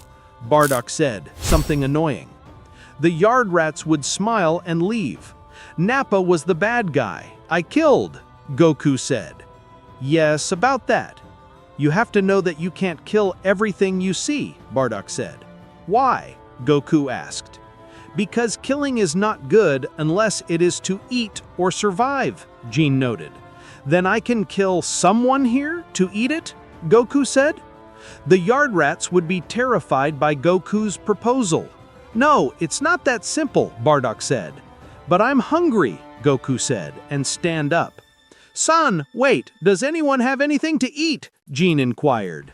The yard rats would run in search of food. They would bring him all kinds of fruits and other kinds of food. Goku would eat a lot of food, so much so that even Bardock and Jean would be amazed. Heavens, he has a very large stomach, Jean noted. It's not for less. In the conditions in which it developed, it must have a very accelerated metabolism, Bardock said. I'm already full, Goku said. This is enough. They will have to leave this planet. A yard rat who seemed to be the leader said. Hey, Jean, don't touch him. They don't know how he could react, Bardock said. I don't think they even understand us, Jean noted. All the yard rats present would touch Goku's head. Bardock and Jean would look terrified at first, but they noticed that Goku had taken it well. Hi, I'm Kakarot. My mom's name is Jean, and my dad's name is Bardock, Goku said. What? Bardock and Jean noted, amazed. Now I know how to speak thanks to these beings that I don't know what they're called, Goku said. They are yard rats, Bardock said. Hey, you can communicate, and you didn't do it because you didn't want to? Bardock said, something annoying. The yard rats would smile and leave. Nappa was the bad guy. I killed, Goku said. Yes, about that. You have to know that you can't kill everything you see, Bardock said. Why? Goku asked. Because killing is not good unless it is to eat or survive, Jean noted. Then I can kill someone here to eat it? Goku said. The yard rats would be terrified by Goku's proposal. No, it's not that simple, Bardock said. But I'm hungry, Goku said, and stand up.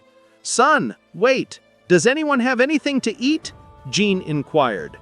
The yard rats would run in search of food. They would bring him all kinds of fruits and other kinds of food. Goku would eat a lot of food, so much so that even Bardock and Jean would be amazed. Heavens, he has a very large stomach, Jean noted. It's not for less. In the conditions in which it developed, it must have a very accelerated metabolism, Bardock said. I'm already full, Goku said. This is enough. They will have to leave this planet. A yard rat who seemed to be the leader said. Hey, you know how to talk, Bardock said in a bad mood. Of course we know how to talk, sucker, Yard Rat noted. But we don't talk to anyone. We gave them a hand because they were in a hurry. But this is too dangerous. Also, this guy ate at one point. What would be the dinner of 100 of us? I was hungry, Goku said. I don't care. He's a strong guy. Go back to your planet and do whatever you have to do there, Yard Rat noted. You are a miserable, Bardock furiously said as he increased his ki. Wait, Bardock, Jean noted. The Yard Rats were very kind to us after all, so we can't get mad at them. Yes, I guess you're right, Bardock said. Let's go back to planet Vegeta. With Kakarot's power, and now that he's able to communicate, we'll be fine, Jean noted. We will overthrow King Vegeta as if nothing, Bardock said. Kakarot, we'll have to go on a trip, so you'll have to stay inside some capsules for a few hours. Okay, Goku would answer. Goku and his parents would go to planet Vegeta. Hours later, our friends would arrive, while King Vegeta was still waiting for news from Nappa. Strange, I haven't had any news from Nappa, King Vegeta remarked. One of the soldiers would arrive with a warning. "Great sir, there's news from Bardock, his wife and the guy they took," the soldier said. "Yes," King Vegeta remarked, without much emotion. "What happened to them? Did Nappa kill them?" "No, sir. They are here on planet Vegeta," the soldier said. "That's not true," King Vegeta remarked. "That's right, sir. Our informants say that Bardock's son, Gene, is very powerful," the soldier said. "In the end, I'll have to ask for Frieza's help," King Vegeta remarked. King Vegeta would call Frieza to explain them that there were problems on their planet. Although asking for that favor, he knew it would cost a lot. Then we see Goku and his parents in his house. Goku had arrived hungry, and he would eat again. "I can't believe it. He really has an insatiable appetite," Gene noted.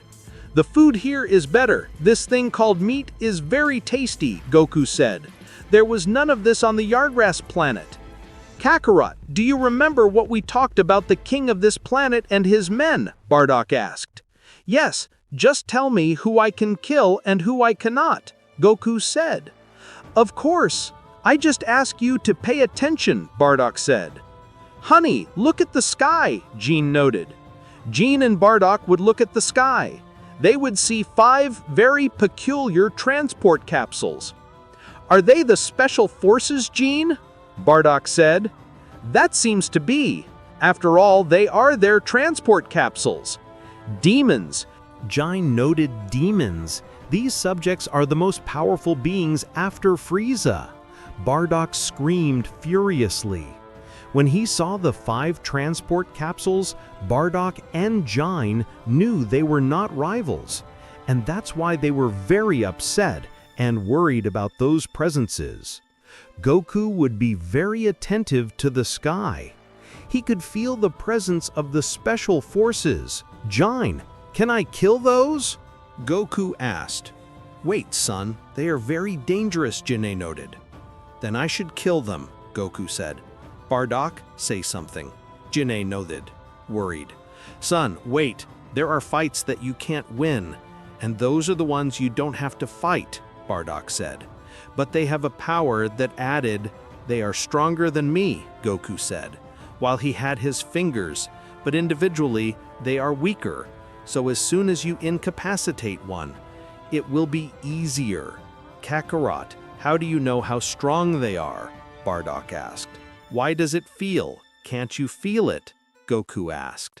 Bardock and Gene would watch without knowing what to answer. "I don't know what to say," Bardock said. "Son, just be careful. You don't have enough power to fight Frieza," Gene noted, worried. "Don't worry, I'll kill that one too," Goku said. "Now, can I kill them or not? Can you do it?" Bardock asked. "Yes, of course, I also feel that I have to fight with strong people to get all my potential," Goku said. "I'm sure that after fighting them, I'll be more powerful. Just promise me that you'll be careful," Gene noted. Of course, Goku said. "I'm afraid that something will happen to him," Gene noted, worried. "I'm afraid that Kakarot doesn't know how to control himself," Bardock said. "It still surprises me."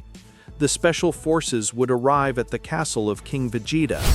Bardock and Gene would stay hidden until they had news. "King Vegeta, we have come at the request of Mr. Frieza, Captain," Gene noted. "This is important. They have created a very powerful being," King Vegeta remarked. "I'm sure that they will use him to take me away from the throne. Yes, I heard something from the great Frieza, Captain," Gene noted, as he considered that this situation did not deserve his majestic presence. He made the decision to send us. King Vegeta would feel humiliated of asking for help. It was a clear way to confess his weakness. "You think I'm exaggerating, but it's true. But that guy killed one of my best men. It's not to be trusted," King Vegeta remarked. "Just take us with him.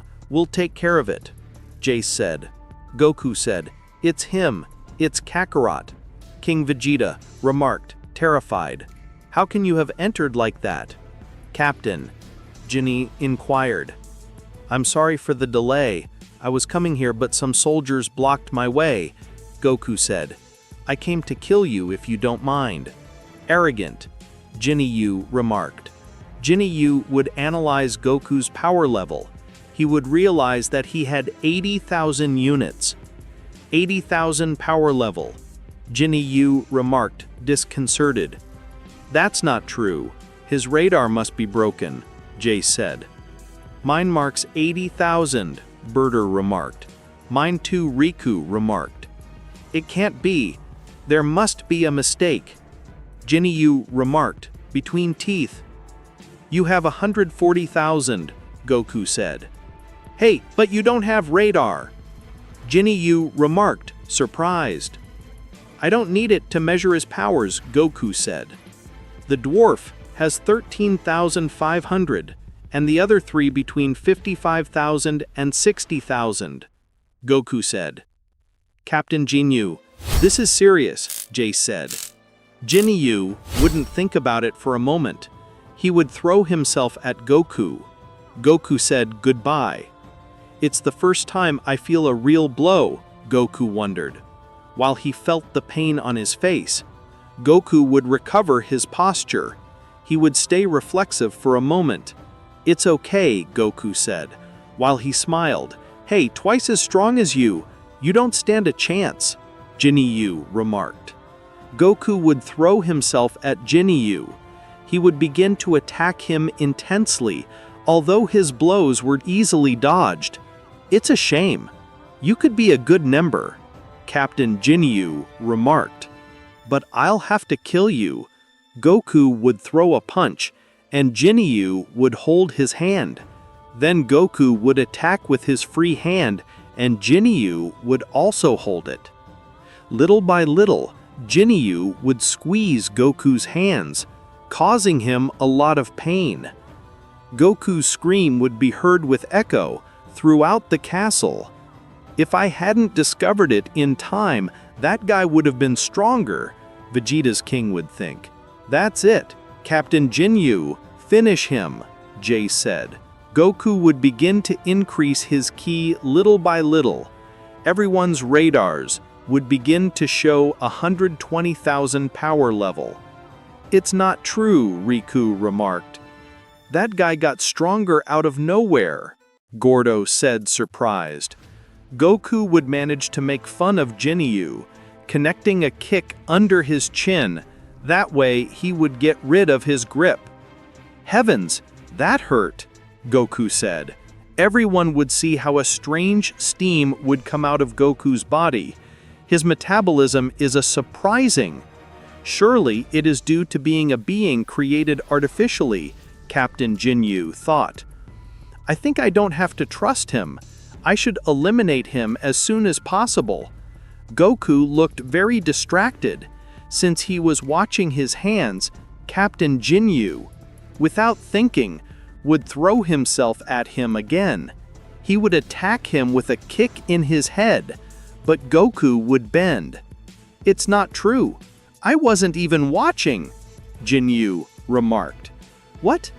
Goku said. Jinyu didn't even understand what happened. He reacted by reflex. In that opening of Jinyu, he would hit him with a fist in his crotch. Jinyu would fall to the ground, really hurt. Jinyu remarked, Jace, terrified. He's getting stronger at every moment. It will be better to help him, said King Vegeta. The other members of the Special Forces, Jinyu. They would come to his aid. Everyone would start attacking Goku at the same time. Goku would start having problems to dodge the attacks of 5 people at the same time. Little by little, Goku would be hurt by the attacks. It was too hard for him to dodge everything. In a moment, he would receive 5 ki rays from everyone. He would instantly cover himself, enduring the attacks.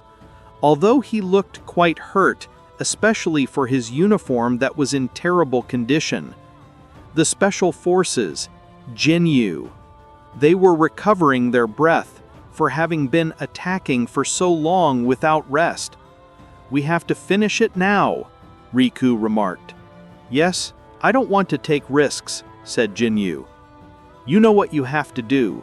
"Of course," said Guldo.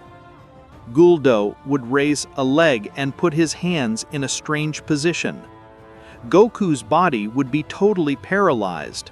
"I can't move," Goku said. "This is my special technique. No one can get rid of it," said Guldo, disconcerted. "It's our time," said Jace. The four would throw themselves at Goku, but they would stop to notice that he was moving slowly. "What was that?" asked Riku. "It's not possible that he has moved. No one can go against my technique," said Guldo, disconcerted. Goku would start screaming while his ki was rising. The radars of each of the members of the Special Forces, Jinyu. It would break with so much power. Everyone was disconcerted that there was such a powerful Saiyan. "It's not true. This guy is a demon," King Vegeta said. "Maybe I can really defeat Frieza."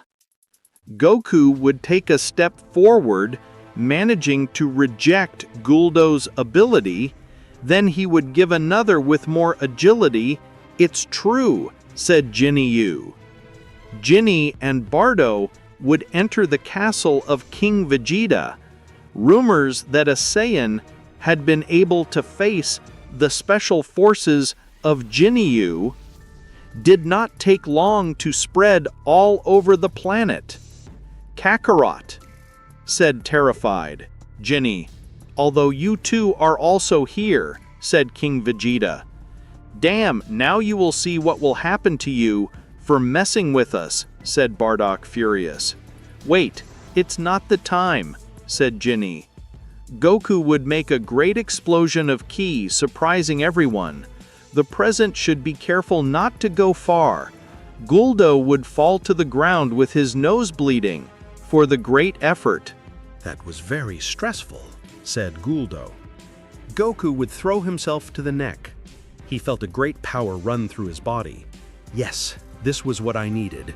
I can kill them," said Goku. "Attack," said Ginyu.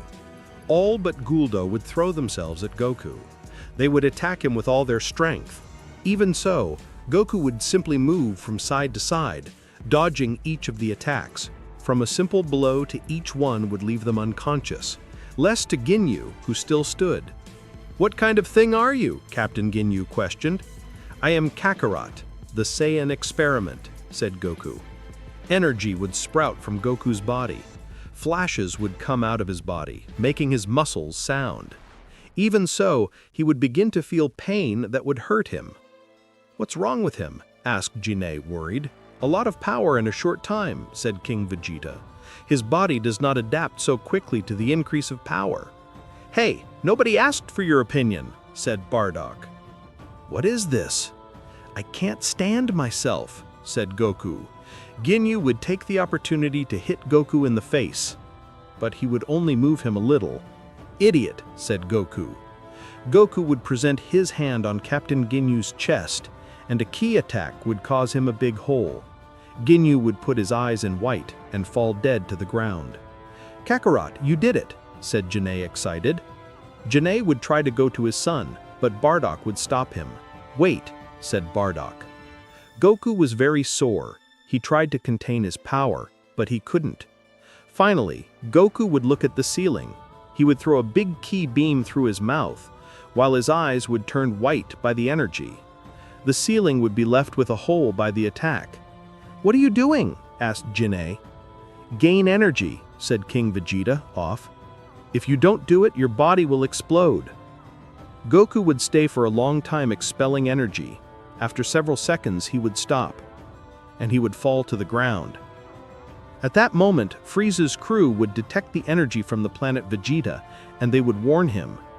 "Wow, that doesn't seem normal," said Frieza. "Technically, that must have happened due to the combat with the special forces, Ginyu." "I love Frieza." I don't want to sound exaggerated, but that was too much energy even for Captain Ginyu, remarked Berry Blue. I agree. I think I should pay a visit, said Frieza. Goku would fall to the ground completely exhausted. Kakarot, said Bardock, terrified. Several soldiers would enter and would point their weapons at Bardock and Jinne. Other soldiers would point at Goku. It's time. We have to finish him once and for all, said Guldo when he threw himself at Goku. Guldo would go with everything to finish him off, but King Vegeta would arrive on time. From a movement in his arm, he would cut Guldo's head. His head would roll on the ground. He couldn't believe the betrayal. King Vegeta! Disgusting monkey! What are you doing? Guldo questioned. I'm sorry, but I can't let you kill him, King Vegeta remarked. Are you helping us? Bardock asked. King Vegeta would throw a ki attack at Guldo's head, completely disappearing him. Great Lord, one of the soldiers asked. Take Kakarot and take him to heal his wounds, King Vegeta remarked. What are you talking about? Why are you helping us? Jinne inquired, disconcerted. After that, Frieza will come for Kakarot, King Vegeta remarked. If you kill him when he finds out about the great power he obtained, he will surely destroy the planet. You were an idiot. Then why did you ask for his help from the beginning? Bardock asked. I just wanted his help, but this is bigger than I thought, King Vegeta remarked. Also, I have faith that Kakarot can beat Frieza. Will you really help us? Jinne inquired. If Kakarot continues to expand his powers, he will be able to beat him, but in return, I will continue to be the king. It is the only price I want to help them, King Vegeta remarked. Bastard! I knew you wanted something in return, Bardock said, annoyed. I think it's a fair price, Jinne noted. After all, we will get rid of Frieza once and for all. Jinne would finish saying something excited to know that he probably never have to see and fear the evil of Frieza. Goku would be treated by the men of King Vegeta for his soon recovery, while Frieza was heading to the planet Vegeta to find out the origin of that mysterious energy. I wonder what happened to Captain Ginyu. I have not had more news from him, Frieza noted. He may have died and that is why he could not communicate, Berry Blue remarked. If someone is able to eliminate Captain Ginyu, it is not a small thing, Frieza noted. Has King Vegeta responded to our messages? Not yet, Kikono said. Yes, definitely, something strange is happening, Frieza noted. Is it time to see him use some of his transformations? Berry Blue questioned. That only happened once, and I doubt that another time he deserves it, Frieza noted. Although if there is an opportunity to show off, I wouldn't waste it. A few hours later, Goku would wake up. He had an oxygen mask and several cables all over his body. Where am I? Goku asked, disconcerted. Calm down, son, Jinne would stop. You are here while these men heal you. Your body suffered a lot of damage. Wow, it's true, I almost forgot, Goku said. The over-effort consumed a lot of energy. First, you must get used to the increase of your power little by little, Bardock said. Yes, I understand, Goku said. Goku would observe King Vegeta carefully. It's true, I have to kill him, Goku said, when creating a ki ball to kill him. But Bardock would stand in front of him just in time. Wait, son, Bardock said. You don't have to kill him anymore. Heavens, that was close, King Vegeta remarked, when sighing. And the others? Goku asked, when observing the rest of the staff between scientists and doctors. Everyone would be terrified of Goku's threat. No, don't kill anyone. For now, only Frieza, Bardock said. Okay, Goku said. Kakarot only tries to improve you. Frieza could come at any moment, Jinne noted. King Vegeta, Frieza's ship was shot down in the sky, one of the soldiers said.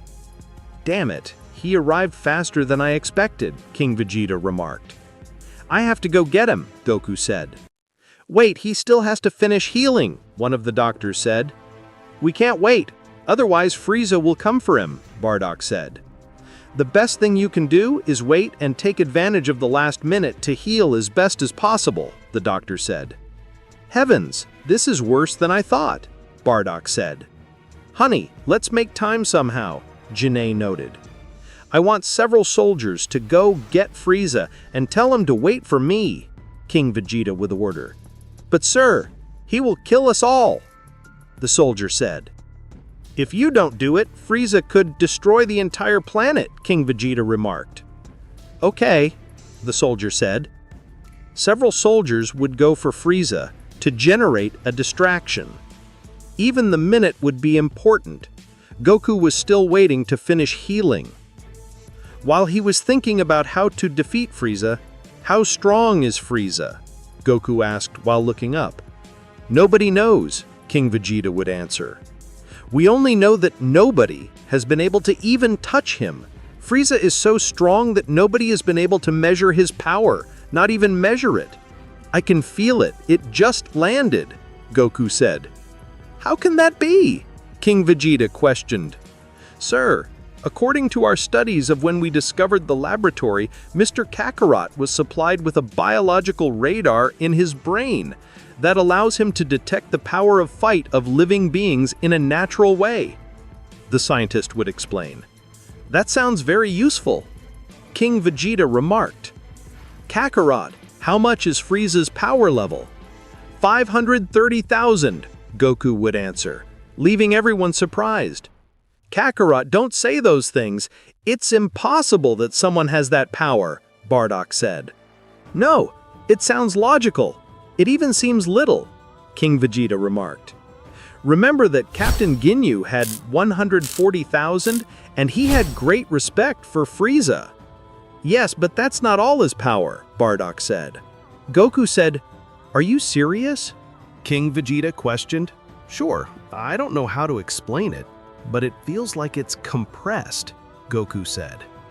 Actually, as if his body was hiding his power like a steam pot. Do you mean that Frieza is really stronger than it seems? Jean inquired.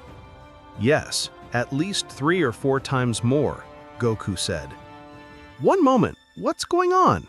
Bardock asked. Frieza is moving away, Goku said.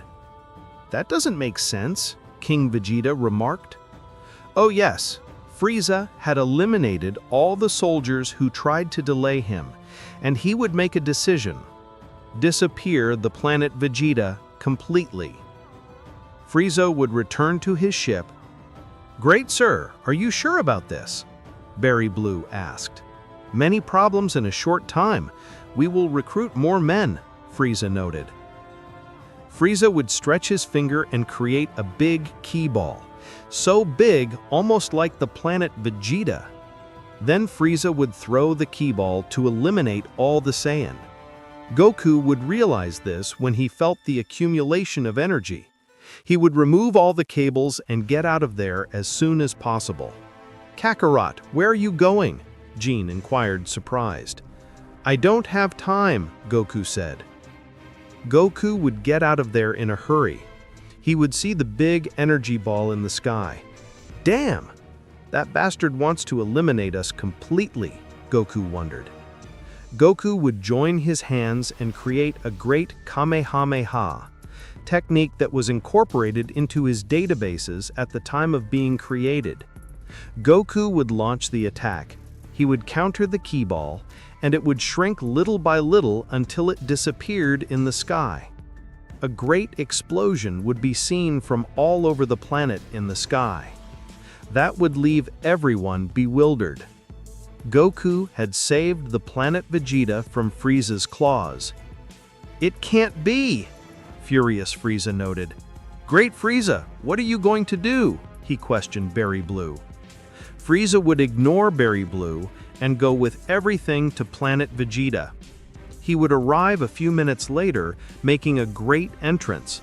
By supporting his feet on the ground, he would create a great smoke curtain by the force of his landing. I must assume that you are responsible for all this, Frieza noted.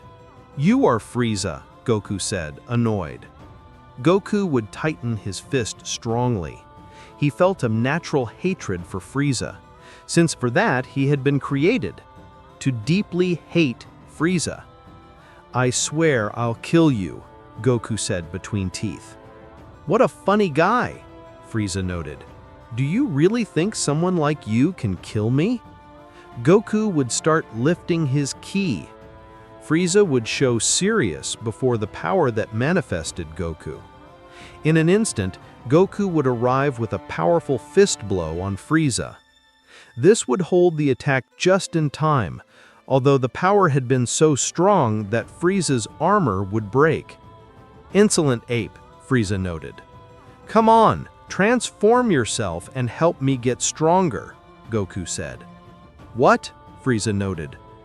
Bardock and Guinea, in addition to King Vegeta, they would come to the vicinity of the fight to appreciate the situation. "It's amazing, it seems to be at his level," Genie said, amazed. Goku would start attacking Frieza with a series of consecutive blows. The evil Emperor managed to dodge each of his attacks, although with great effort. In a moment, Goku would manage to connect an attack on his face, forcing Frieza to retreat several meters. Frieza would try to regain his posture, but Goku would take advantage of it and attack him with everything, managing to connect all his attacks. Then, Goku would explode a ki ball short distance away from Frieza. "Disgusting worm," Frieza noted furiously. "Come on, I know you're containing your power," Goku said. "Really show me what you're made of." "As you want, but today you will know what the great Frieza is capable of," Frieza noted, proudly. Frieza bellowed, raising his ki. Little by little, his legs would lengthen. His horns would twist up, while the rest of his body continued to grow. Frieza had a demonic look. He was twice as tall and had duplicated his power. "There is no doubt. Your power level is more than 1,000,000, Goku said. "Hey, how can you feel it? You must be one of those guys who can read ki," Frieza noted. "The what?" Goku said, confused.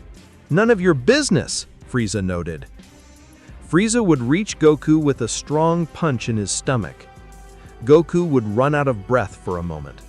Then Frieza would kick Goku several meters away. Goku would roll on the ground and be thrown. "It can't be," Kakarot, Jean said in tears. "That damn Bardock," said. "I never thought Frieza could be so strong," Vegeta remarked between teeth. Goku would stand up while holding his face. "Heavens, that did hurt," Goku said, as if nothing. "What? You're supposed to be agonizing," Frieza noted, amazed. "It's not that big of a deal," Goku said. "You're stronger, but it's not something I can't face." "Idiot! You think you're better than me?" Frieza noted, furious. "Well, I can be even stronger. After all, I was created for that," Goku said, confident. Goku would start raising his ki to a great level. Even Frieza would start to worry. Then Goku would throw several ki balls at the evil Emperor. He would dodge them all, but he wouldn't realize that Goku approached him. In that distraction, Goku would kick Frieza in the face. "It's incredible. Kakarot managed to hit him despite his transformation," Bardock said. "I hope our son is able to beat him. He's our only hope," Jean noted, excited. Goku would start attacking Frieza with a series of consecutive blows. The evil Emperor managed to dodge each of his attacks, although with great effort. After several attacks, he would knock him down with a hammer blow. Frieza would fall to the ground, hitting himself hard. Frieza would stand up and spit out some blood. "I guess you want to play rough? Just so you know, I have 2 more transformations," Frieza noted. "2 more?" Goku said, surprised. "Hey, that's not fair," Bardock said, upset. "You can't talk about justice when it's about Frieza," Gretis Ki said seriously. Frieza would start raising his ki. His torso would change to his 3rd form, but he wouldn't stay there. Then his body would shine completely, and he would go from long to the last transformation. Frieza now had a thin and agile body, and Goku would be terrified by his great power. "It's not true. His power is 4 million, Goku said. Goku would throw himself at Frieza. He would start attacking him with a series of consecutive blows, without any success. Frieza would stay with his arms crossed, dodging each of his attacks. "I told you, you're not important to me," Frieza noted. He kneeled under Goku's chin. He stepped back a few meters, but Frieza would reach him and hold him by the neck with his tail. Then he would start to squeeze his neck hard while he hit him relentlessly. Goku screamed in pain. He couldn't free himself from the claws of the evil Emperor. "This is to see that no one can face the great Frieza," Frieza noted. Frieza would continue to hit Goku without compassion, until Goku bite his tail, causing the evil Emperor to release him at the moment. "You're a damn Frieza," noted furiously, while the wound was blown. Goku looked damaged, but even so, he wasn't willing to give up. "It's not that bad at all," Goku said.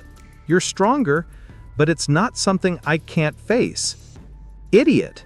You think you're better than me?" Frieza noted, furious. "Well, I can be even stronger.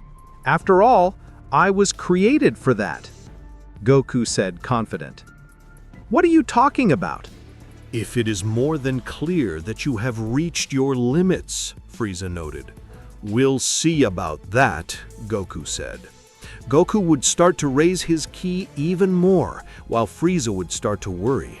"That bastard is still increasing his powers uncontrollably, ferocious," Frieza wondered. "I just hope Kakarot doesn't lose control like a moment ago," Bardock said. "I think he's being careful with that. That's why he's gradually raising his power," Vegeta remarked. Analyzing the whole situation, apparently, now he had a little hope deposited in Goku to defeat Frieza. What could happen now that Goku is fighting Frieza?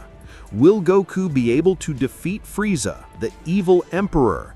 And also, will Goku transform into Super Saiyan? We'll find out in the next part of this theory. Friends, I hope you loved the movie compilation of these theories. Remember that if you want to see more compilations like this of more theories in a single video, this video has to reach 150 likes, many comments, and subscribe for more theories. See you in a next video.